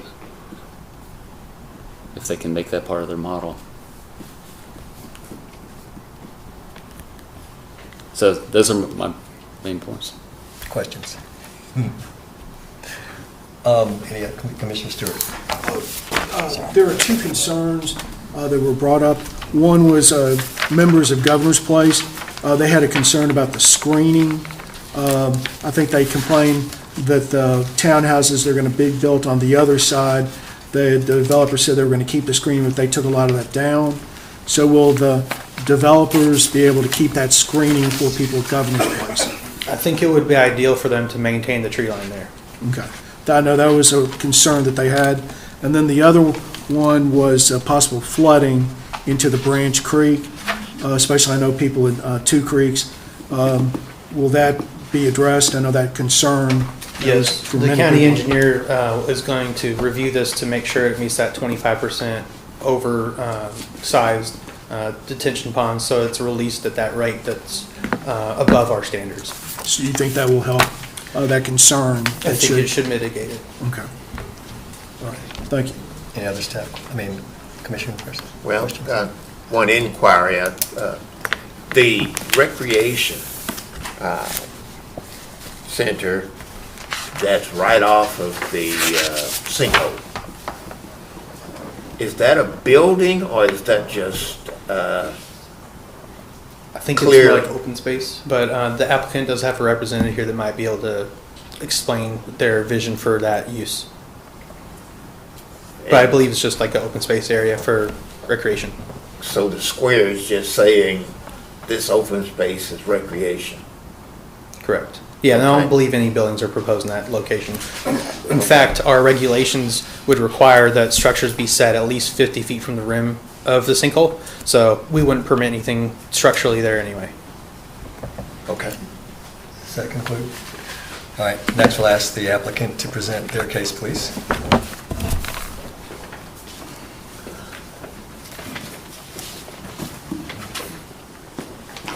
Mr. Chairman, members, Charlie Jones here for the applicant. And Mr. Juder is correct. We'd asked that this be presented before the commission because of the concerns that have been raised during the zone change process. And we weren't fully complete with it. And as I well know over the years that you submit development plans or agency review comments from sewer, water, gas, et cetera. So it was probably not practical to submit a completed plan until you get those initial review comments back. Having turned those in, it seemed logical to go on and put it before the commission also, because I've also noted sometimes I come for a final development plan process and I have to come back a second time anyway. So this was an opportunity to present what we had to the commission and to the public to see if there are any comments that we could incorporate into the final set of plans once we take TRT comments into consideration as well. Thank you. And if I may real quick, to address Mr. Lusher's concerns about Columbia Gas, yes, I mean, it's there. There is a line there, but I would note that Governor's Place Road crosses over it, Copperleaf crosses over that transmission line several locations, so I believe it can be accommodated, but I think Columbia Gas's main concern is we didn't draw attention to it in that first draft of preliminary plans, so it needs to be field located, depth, and things like that, but according to our engineer, it can be accommodated, as it has at Governor's Place and Copperleaf. You'd also have the sinkhole. Obviously, we can't direct any flow into the sinkhole, so any of our detention has to go to our detention basins. So that is what is being accomplished, I believe, from Art Harden, our engineer, on that issue. Mr. Swager, the big parking lot, yes, I mean, that's always a concern. I agree with you about sometimes asking for waivers for parking spaces, because I think we're overparked in some situations. I don't know if we're overparked there or not. Personally, I would have concern about a new public road because I think that actually adds more impervious surface. So I will speak to them about that and see if there's an alternate design of some fashion, bring up Riverford with them and see if there's an alternate design. But I think you would agree with me, we want to try to avoid more impervious surfaces, which adds to our drainage problems already. The sidewalks out to 421, I'll certainly bring that to their attention. That should be done. I agree. I think that's appropriate. The road to the west, I'm not sure about that access road to the west there. I think there is some property in there, but I would note that over the years, when we've not had we've skipped opportunities to have access for frontage or back of roads, we've suddenly missed those, so maybe a stub would be appropriate there, just so it's a possibility in the future if the property to the west develops. So that might be a future, because maybe it'll collect to Scruggs Lane or something. I'm not sure. But I'll speak to them about those. Screening, Mr. Stewart, we've talked about the buffer between Governor's Place and this development. I think as you'll see the plans right now, we're proposing twice the setback that's already there, so there's no building right up against the 30-foot buffer.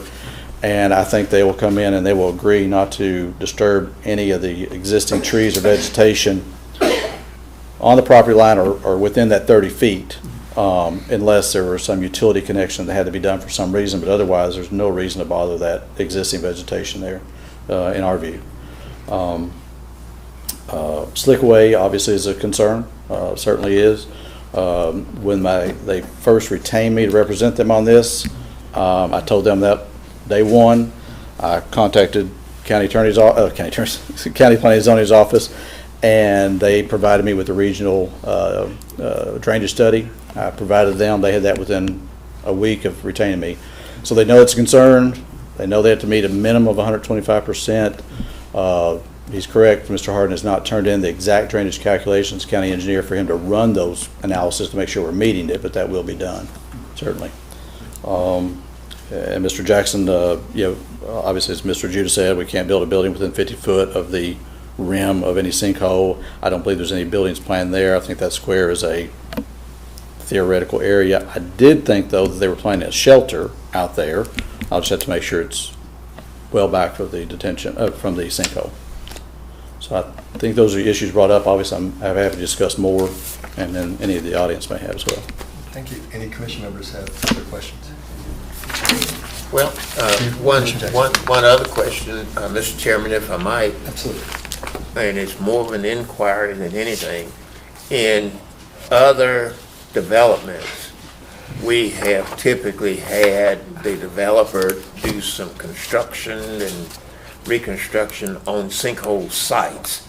Do you all, does your client anticipate doing any modifications or et cetera to the site, or does he expect to leave it as is? My understanding from them was to leave it as is, but they have to, there was a discussion about investigating to see if there was any open throat to it. You know, some sinkholes have an open throat, have an opening, some of them don't, some of them are just depressions. Some I've got 50 sinkholes on my farm. Some of them are open, some are closed. If they're open, then also they have to look at a fencing mechanism to keep anyone out of it. But I don't know that that determination's been made yet. Okay. Any other commission questions? All right, anyone in the audience have a question of the applicant? You do? Yes, sir. All right, please.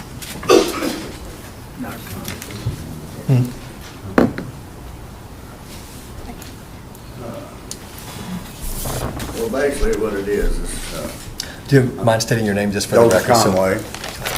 I'm a resident of Governor's Place the past 27 years.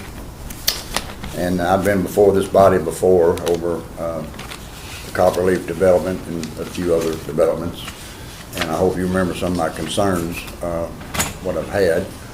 Kind of tonight, I'm kind of speaking for some of the neighbors that's going to be affected by this development. First off, I would like to bring up when I initially got the proposal for this development, it said that the north side of 421 was commercially or industrial, and the north side was residential, which it was actually backwards. Governor's Place is north of 421. Mr. Conway, yes. do you have any questions? Yeah, Mr. what Jones? question's coming? Well, you can testify Well, afterwards. but That's the we're problem Sorry, problem I have with this is I'm not a lawyer and I'm just trying you to people help you people my can talk client. over my head. I understand, sir. Thank you, sir. And I just wanted to bring that up is that, all right, this development, put that then, in the question, as far as please? this, that statement made, this is out of character. This is out of character. I need to ask you, if you don't mind, please. Well, there's a point to testify later, but this is like questions of the applicant. Oh, well, okay. I'll go back to this and I'll go back to our questions that we have from the neighbors then.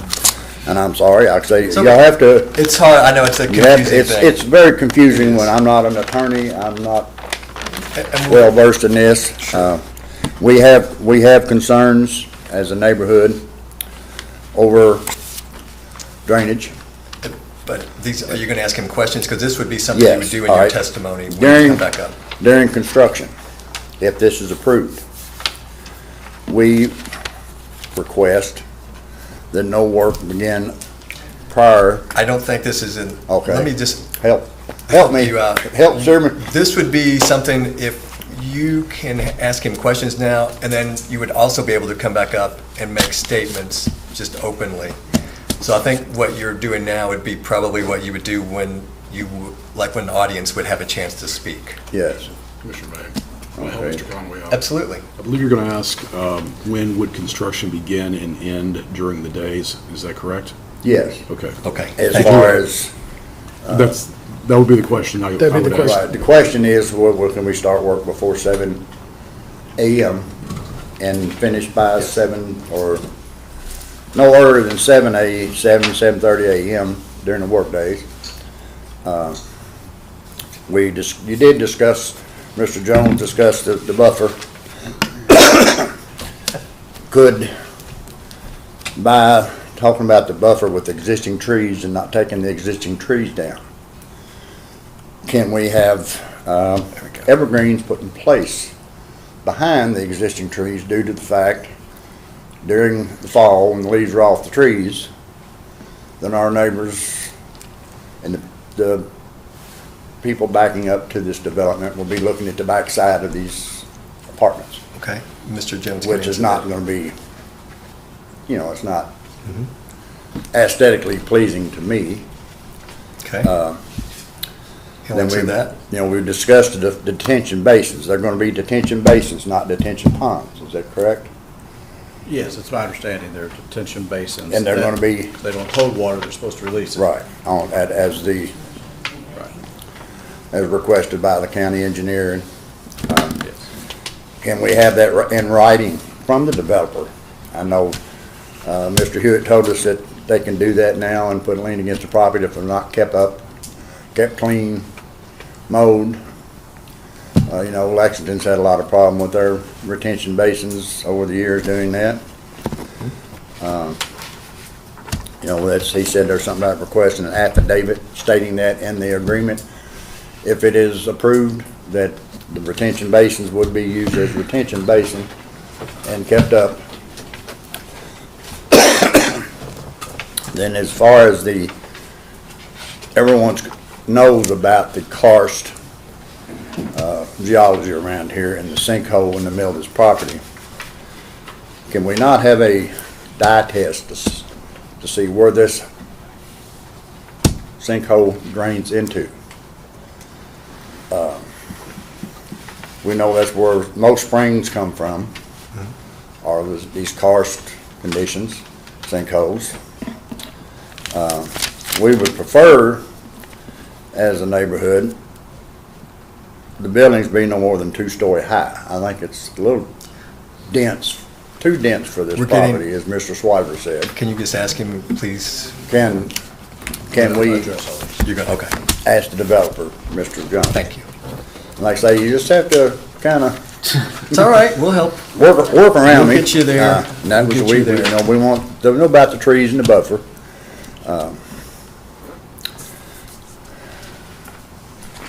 And how far how can we, is the developer's plan to keep from the property line, the development from the property line, the existing property lines?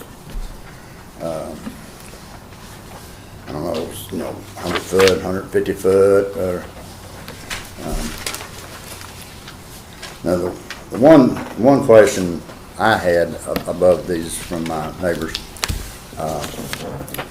was, is there a way, we did discuss with Mr. Hewitt yesterday about people, well, we do have the 2 filling stations up at the end of Copperleaf, and instead of people walking down the long parking lot they're gonna have down to 421, walking to 421, it's cutting through the neighbors' backyards. Can we get some type of fencing between this buffer to, prevent the people from the apartments going across the property lines? Because most people, they have dogs, their yard's fenced, they climb fences, and then they're, if they get in their backyard, they're liable for, we don't want that. We're kind of a close-knit neighborhood, and we like to keep it that way, if possible. Okay. And then my concern has always been, and there's a lady here that lives off of Stonelay. And it's going to go to a question, correct? And the question is, and the question's coming. You're doing great. And I've asked it several times in front of this board, is Slickaway Branch, what are we going to do about Slickaway Branch? Who is going to wind up responsible for these people when they have medical issues that emergency vehicles cannot get to their property? And all the stormwater off of this huge parking lot, as Mr. Swiger said, is gonna drain towards 421 and the Slickaway, which runs all the way to Duncan Road, all the way damn near to Millville. And Mr. Hewitt explained to me that the county the city put in a pump station for the new sewer line through there, and they could access it with that, and the lady told me that it's locked. They won't let her use it. And it's sad, and when you box them, there's nice homes back there, and it's sad when you have a piece of property and you have a family member that's, has medical issues and can't receive proper health, and this sticks in my craw. It's, the county's gonna wind up, somebody's gotta pay. You're getting for- ready to test, you're getting ready to testify. I apologize to have to keep doing that. Okay. I have to keep on track for the record because yeah, this is gonna be a problem if Okay, I yeah. let it go. And one other question that was just brought to me, I'll have to check into it.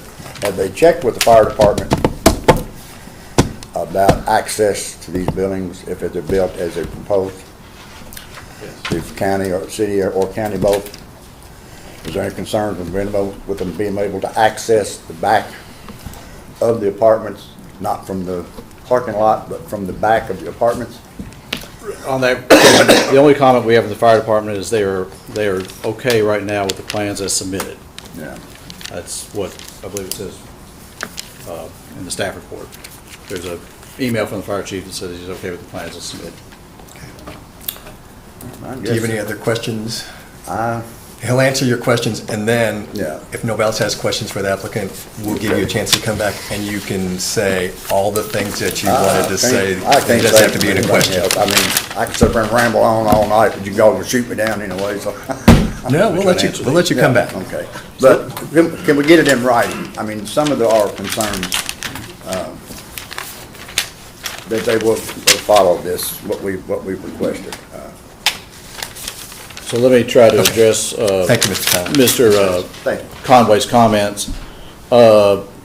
He talks about during construction and a time frame of when this can begin, when it can end. I certainly bring that with my clients, that they agree that construction ought to start before 7 a.m. and end by 6, 7 at night or whatever. I mean, certainly can bring that up.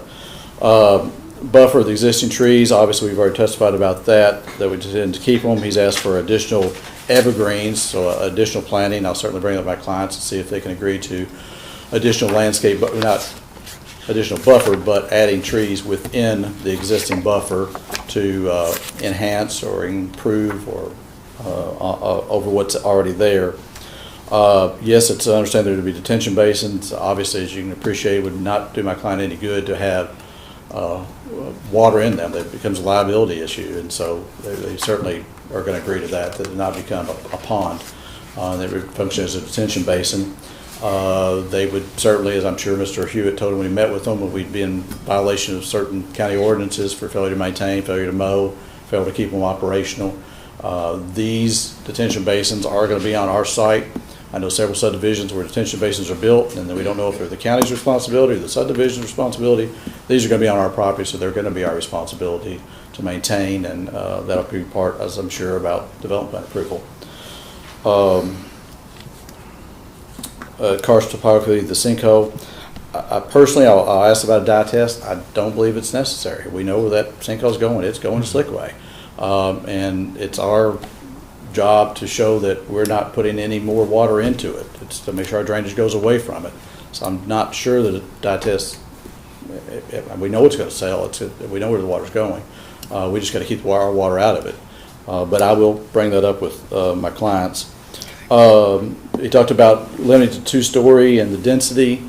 I would remind the commission that under our zoning, I think we could come in and ask for like 380 units is what could go on there based on the zoning. We're only seeking 216. So we're well under what the zoning would allow already, because it's 30 acres and you're allowed 24 per acre, whatever that number is. It's a big number. And we're well under that. Yes, it's a 3-story structure, but it's their model. It's what works for them. They've done it in numerous other communities. I don't think they will want to bend that, but I will bring up the issue. But I do want to note that we're well under the capacity. Property line, the setback, as you can see on the plans there, there's a 30-foot setback from Governor's Place. I think we're over twice what that is. So I think we're looking at 75 feet off the property line, so it's more than twice what their setback is required to be. I hope we've already met that concern. Cutting through the backyards is certainly a legitimate concern, that if we can put up a fence, I'll speak to my client about that. That would help prevent that from occurring. Obviously, that does not need to occur and shouldn't occur, so if we can do something to help alleviate that, I'll bring that up with them. The improvements to their wet weather crossing on Slickway Branch, that's obviously a county road, or maybe part of that's on private property down there. That's nothing that we can address, except to say that we don't need to exacerbate the problem. And that's part of our drainage calculations and meeting the 125% requirement that this body has set, and to make sure the county engineer agrees that we've met that. So I hope that that will be addressed. The fire department, as again, did send their plan, their comment in that they were okay with the layout, the design. I'm sure if they have other comments that will come, we turn in our final development plan. Speaking to all this being in writing, obviously when I'm back before you, whether it be in October or November or January with the final development plan, this will all be part of your approval process, so it will be in writing. So, Thank you. Any other audience members have any questions for the applicant? Oh, go ahead. Thank you. My name is Warren Lipka. We live in the subdivision. Just two questions. You talk about 60 to 75 feet. I haven't seen the plans yet, I'm sorry. But is that at that 60 or 75 feet, is that a parking lot that meets that? So the building is actually 60 to 75 feet. Okay. The concerns are noise. You know, how far is that going to keep the noise away from, you know, the neighborhoods? Second thing is this gated community?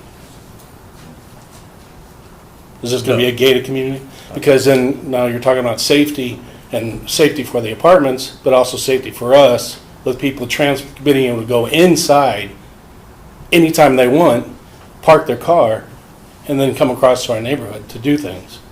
Our concern is make it gated so people can't get in unless they live there. That's what I have.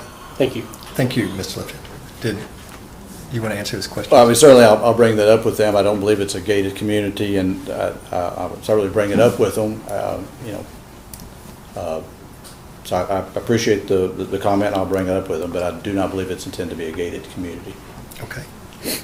And as far as the noise, yeah, so the buildings, he asked if it's the buildings and parking lot, the buildings are the ones that are closest to Governor's Place, and not the recreational areas, not the dog park, not the parking and backups and things like that. It's the back of the buildings themselves. Did anyone else in the audience have? Please come forward. My name is Ralph Rodriguez. I'm resident of Governor's Place. I just had one question with the, I think you said 200 units. Has there been any traffic studies or anything with what we have right now? We have 2 gas stations in the last couple of years, and we have another development on the other side. And even without the development in place yet, we've had a lot more traffic on those 2 intersections at Copperleaf and Isaac Shelby. And we oftentimes have to turn left into our neighborhood on Isaac Shelby, and there's a light there, but oftentimes you're having to wait for the yellow light, or you're waiting for a yellow arrow, and there's a hill coming up, and it's oftentimes blind if there's another car there. And there've been a number of accidents there, and I'm just concerned that it'll get worse with much more congestion in that area. Okay, thank you. So we did have a traffic study conducted. I believe Diane Zimmerman conducted the traffic study. It was reviewed by the Commission's traffic engineer at HMB, Brad Johnson. They concurred that that was not a concern with the number of units there and the occupancy load. Certainly was testified at the Planning and Zoning Commission meeting about traffic there, especially there at the 2 gas stations. But our traffic engineer in review and in the state did not indicate it was a problem. So I don't. And again, I think 215 is a lot. I'm not saying it's not a lot, but we could have asked for really 200 more. So we think it's reasonable given the traffic study and traffic reports. Thank you. Any other members wish to ask the applicant any questions? Yes, ma'am.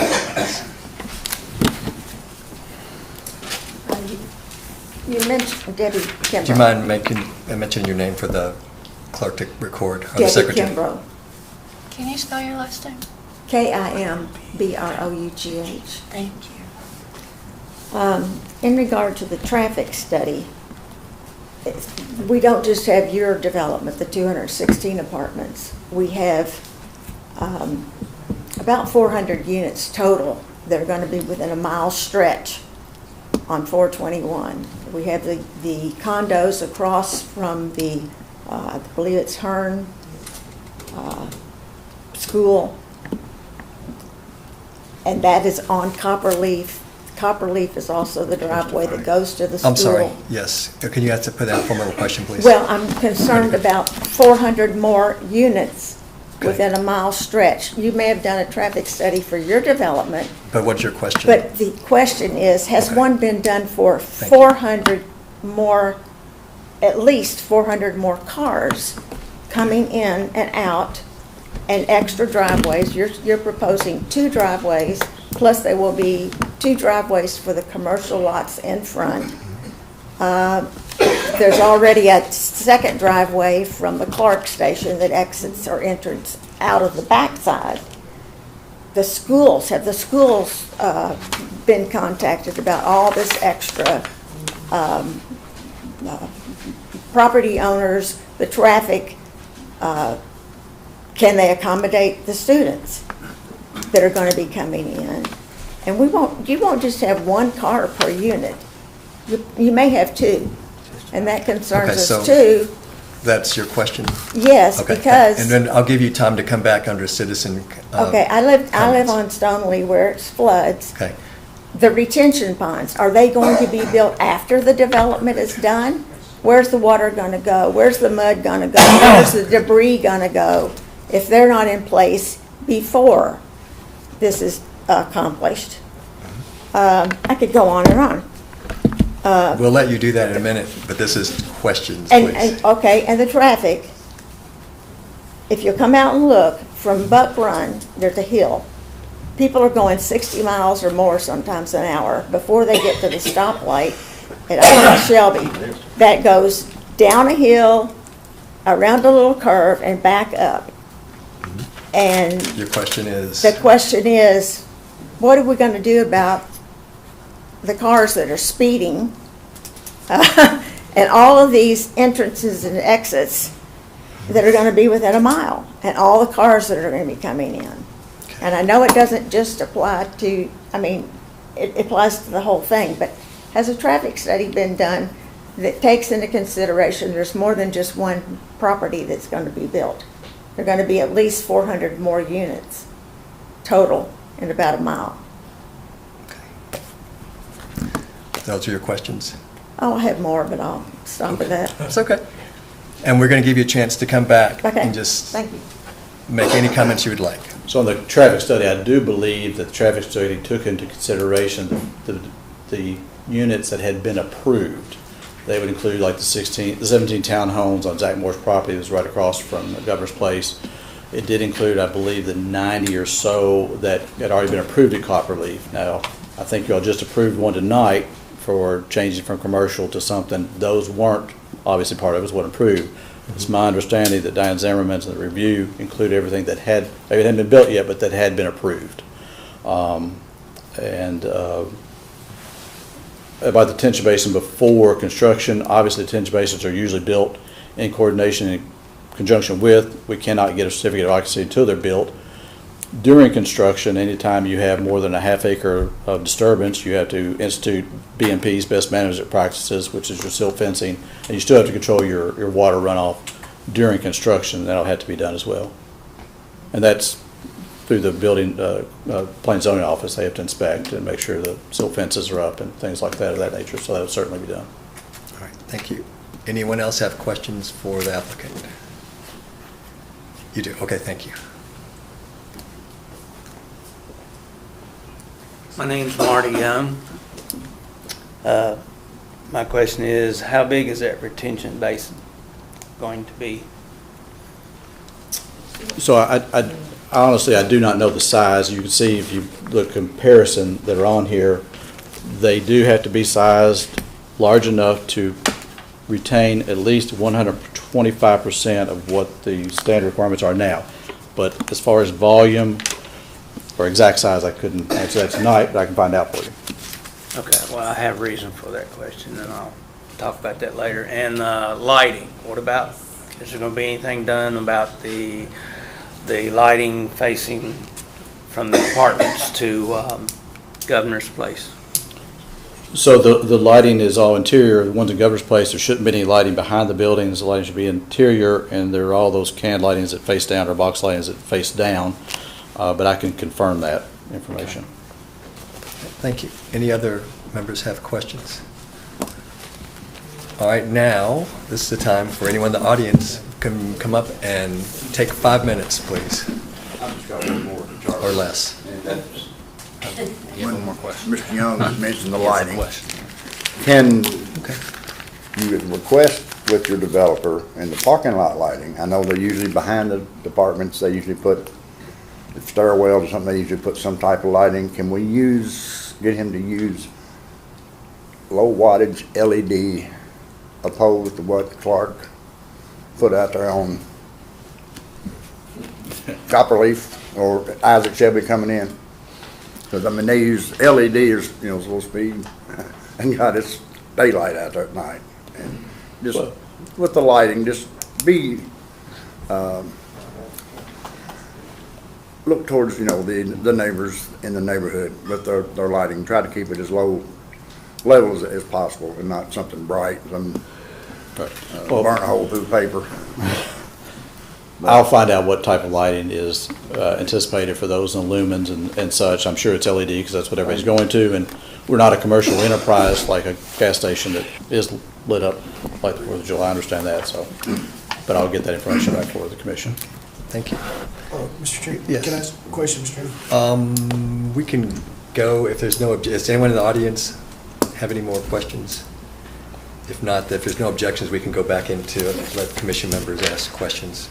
If there's no objection, seeing that, okay. Thank you. Mr. Jones, is this the picture of what the units are going to look like? Yes, that is a typical picture of units they've done elsewhere, so that is a fairly typical. At the Planning and Zoning Commission, we actually turned in a few more photos, but that's fairly typical. Okay. So 3-story and then half brick and? Yes. So, okay. Yeah. Thank you. Now, anyone wish to make any comments? Doesn't have to be quiet, you can say anything you want about this.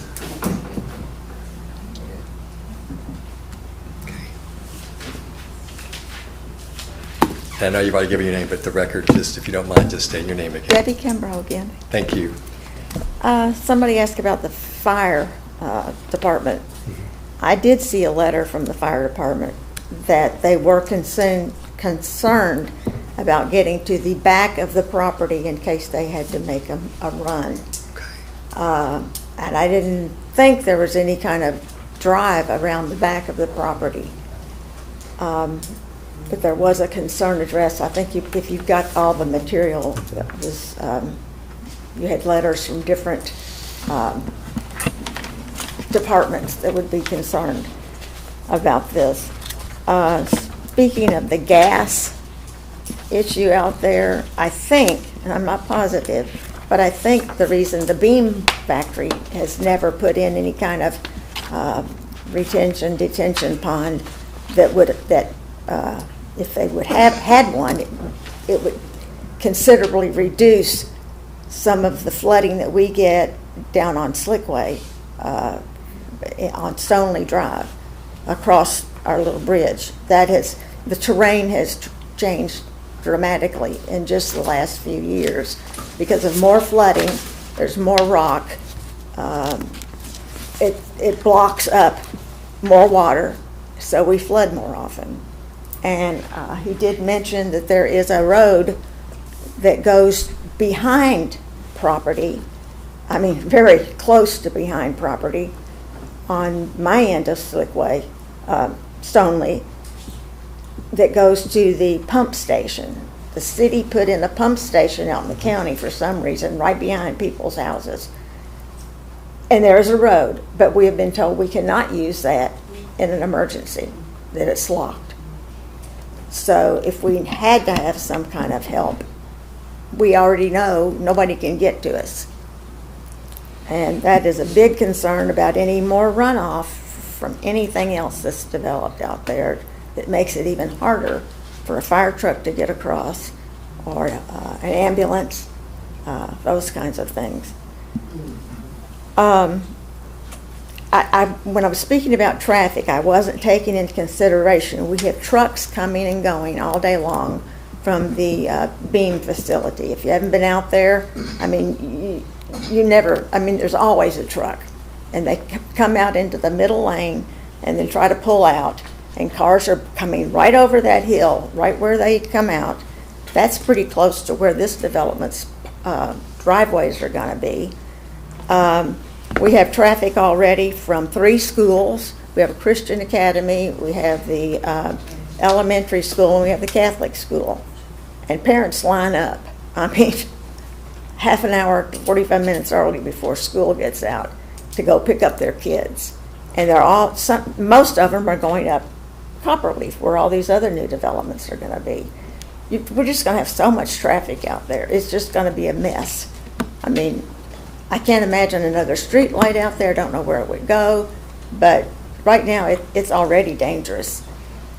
And that's not counting all the trucks that go in and out of the 2 filling stations. And I've never seen any subdivision in Frankfort that has 1 station in front of it, not much less 2. And the second one is just about as ugly as you can get. I mean, I can't believe these people and their property values, what's happened to them because of all the development out there in front of their subdivision that they have to go through to get to their homes. Why do we need 2 filling stations out there? I have no idea. As far as the apartments are concerned, I'd like to know what the average rent would be. I've looked into it. I know what the rent costs to rent the apartments or the condos that are behind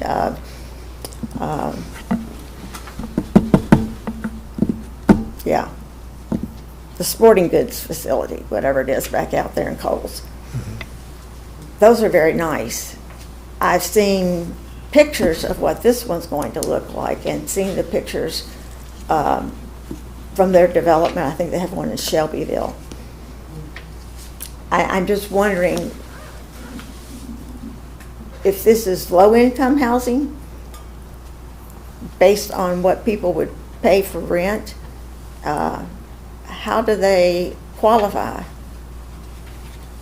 I mean, can anybody rent an apartment that's $900 a month? What are the stipulations? How do they control who comes and goes into those apartments? And if it's low income, there's no buses out there for people. There's no means of transportation. I know we need low income housing in Frankfort. I know we need that, and I'm not opposed to that. But I don't want it really out there, 400 some odd units going in, mixed use development. Some would be low income, some would be condos that are bought, and then there's the 88 that are going to be at the front of the drive that goes back to the schools. And already there are teachers that are concerned about how much traffic is going to be on Copperleaf. So, I mean, everybody that lives out there has a lot of concerns about this much development being put out there at one. What's that? It's the clicker for the... Oh, sorry. It's all right. So, I mean, the sinkhole, we've lived on our property. We had 7 acres at the beginning. We've sold some of it. We've developed 2 sinkholes. They weren't there when we first moved in. Just as a mother and a grandmother and a great-grandmother, I'm concerned, how do you keep kids from venturing over to a place that's dangerous? I'm just going to be fenced off, and our retention pond's going to be open, out in the open, and are they going to have some kind of fencing or something around those? You have to have a lot of maintenance on those. They have to be maintained frequently. Just some things to consider. Just, I mean, right out there in a mile, we're going to have 400 more cars at least, if there's just 1 car per unit. That's a whole lot to put out there. And especially when you have people, a lot of people use 421 to go to work in Lexington, and they're coming in, and until they get to that stoplight at Governor's, they're flying. And trucks coming in and out, we just got a major concern about safety. Thank you. Thank you, Ms. Kimber. Anyone else? I won't be long. It's all right. Very short. I forgot the time. That's right, that's okay. Now that I can speak without asking a question. Absolutely. The major concern for us, and we live right by that fence line. Anybody can jump that fence. It's a little chicken wire fence. You know, like one of the gentlemen spoke before, there's a tree line, but when the fall comes, you see through there and everything is wide open. My concern and our family concern and our well-being is safety.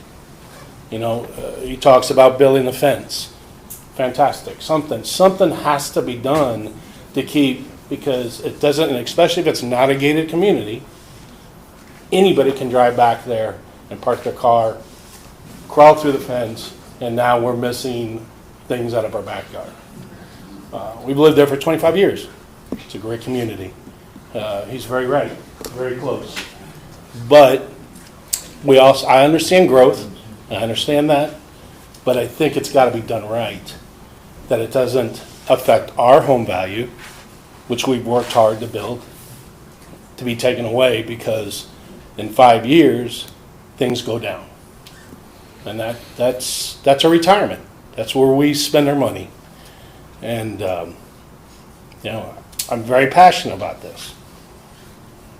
I don't want to see our neighborhood be affected. Thank you. Thank you. Anyone else? Mr. Conley? Now, you can do say anything pretty much that you want, most anything. And I appreciate your understanding of how I have to enforce the... I'm talking about it. Thank you. When they started the development on Copperleaf, and finally, after 25 years, whatever, they finally decided to start doing something. When they stripped out all the foliage and trees backing up the housing on Isaac Shelby, they piled them all up in the middle of the property and set it on fire. Mr. Jones, could you talk to your client, and when they get this approved and they start the dirt moving and whatever the trees and whatever they tear down, to use common sense and not, they like suffocated us burning the trees and all the debris. They brought the fans in, piled it up, and then brought them fans in, blown it. And I don't know when this work.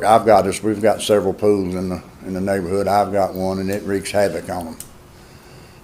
But I mean, it just totally makes a mess. I have heart trouble breathing with the smoke, so we would appreciate if your client does that. Eliminate that some other way other than burning it. It's environmentally unsound anyway, so. And that's about it, other than I'll go along with that gentleman here. That was my place to retire and hopefully die there in Governor's Place, and I've been there 27 years, and I've enjoyed it. It's crime-free. We have very, very, very low crime, and that's what concerns me with these apartments. I don't think they're necessary with paddocks coming, but it's not my property, it's not my place. But I hope y'all will take into consideration that, and Miss Kimbrough, and I'm still concerned about her with Slick Away. Somebody's going to have to do something about that stream, and I don't know who. I wish your developer would. Sorry. All right, thank you so very much. Anyone else? I ain't cost that much. You did great. Just to touch on this Slickway branch. And Mr. Young, I know we know you, but if you, for the record, just say that. Marty, yeah. Further on the Slickway branch, my property does not back up to the actual development Penn Farm, but it does back up to the valley the slickway branch runs through. And I don't know if y'all are aware, but heavy rain, that valley, the whole valley, turns into probably a 5-acre lake until it can drain out. It's just not a creek. Just doesn't get bigger. It turns into a lake. And that's why I asked about how big that retention basin was. And I know there's going to be extra runoff, and I can't see that's really going to help matters. It's still going to, the retention basin's going to let it out also. So, and also I think your traffic study and another traffic study needs to be done because it's already dangerous with the addition of the 2 filling stations and the schools and the Copperleaf development. You add 400 more units total, plus any more development out in front of Governor's Place.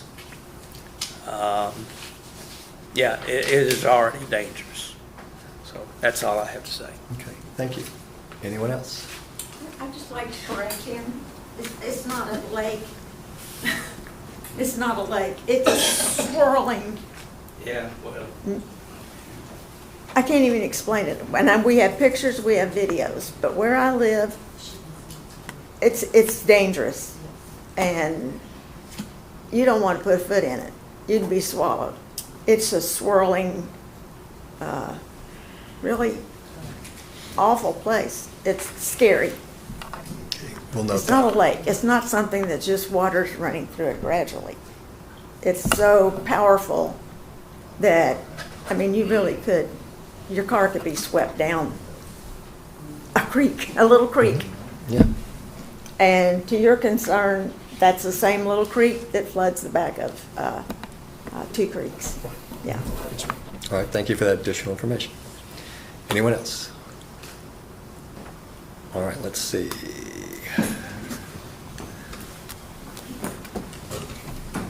We just need to adjourn.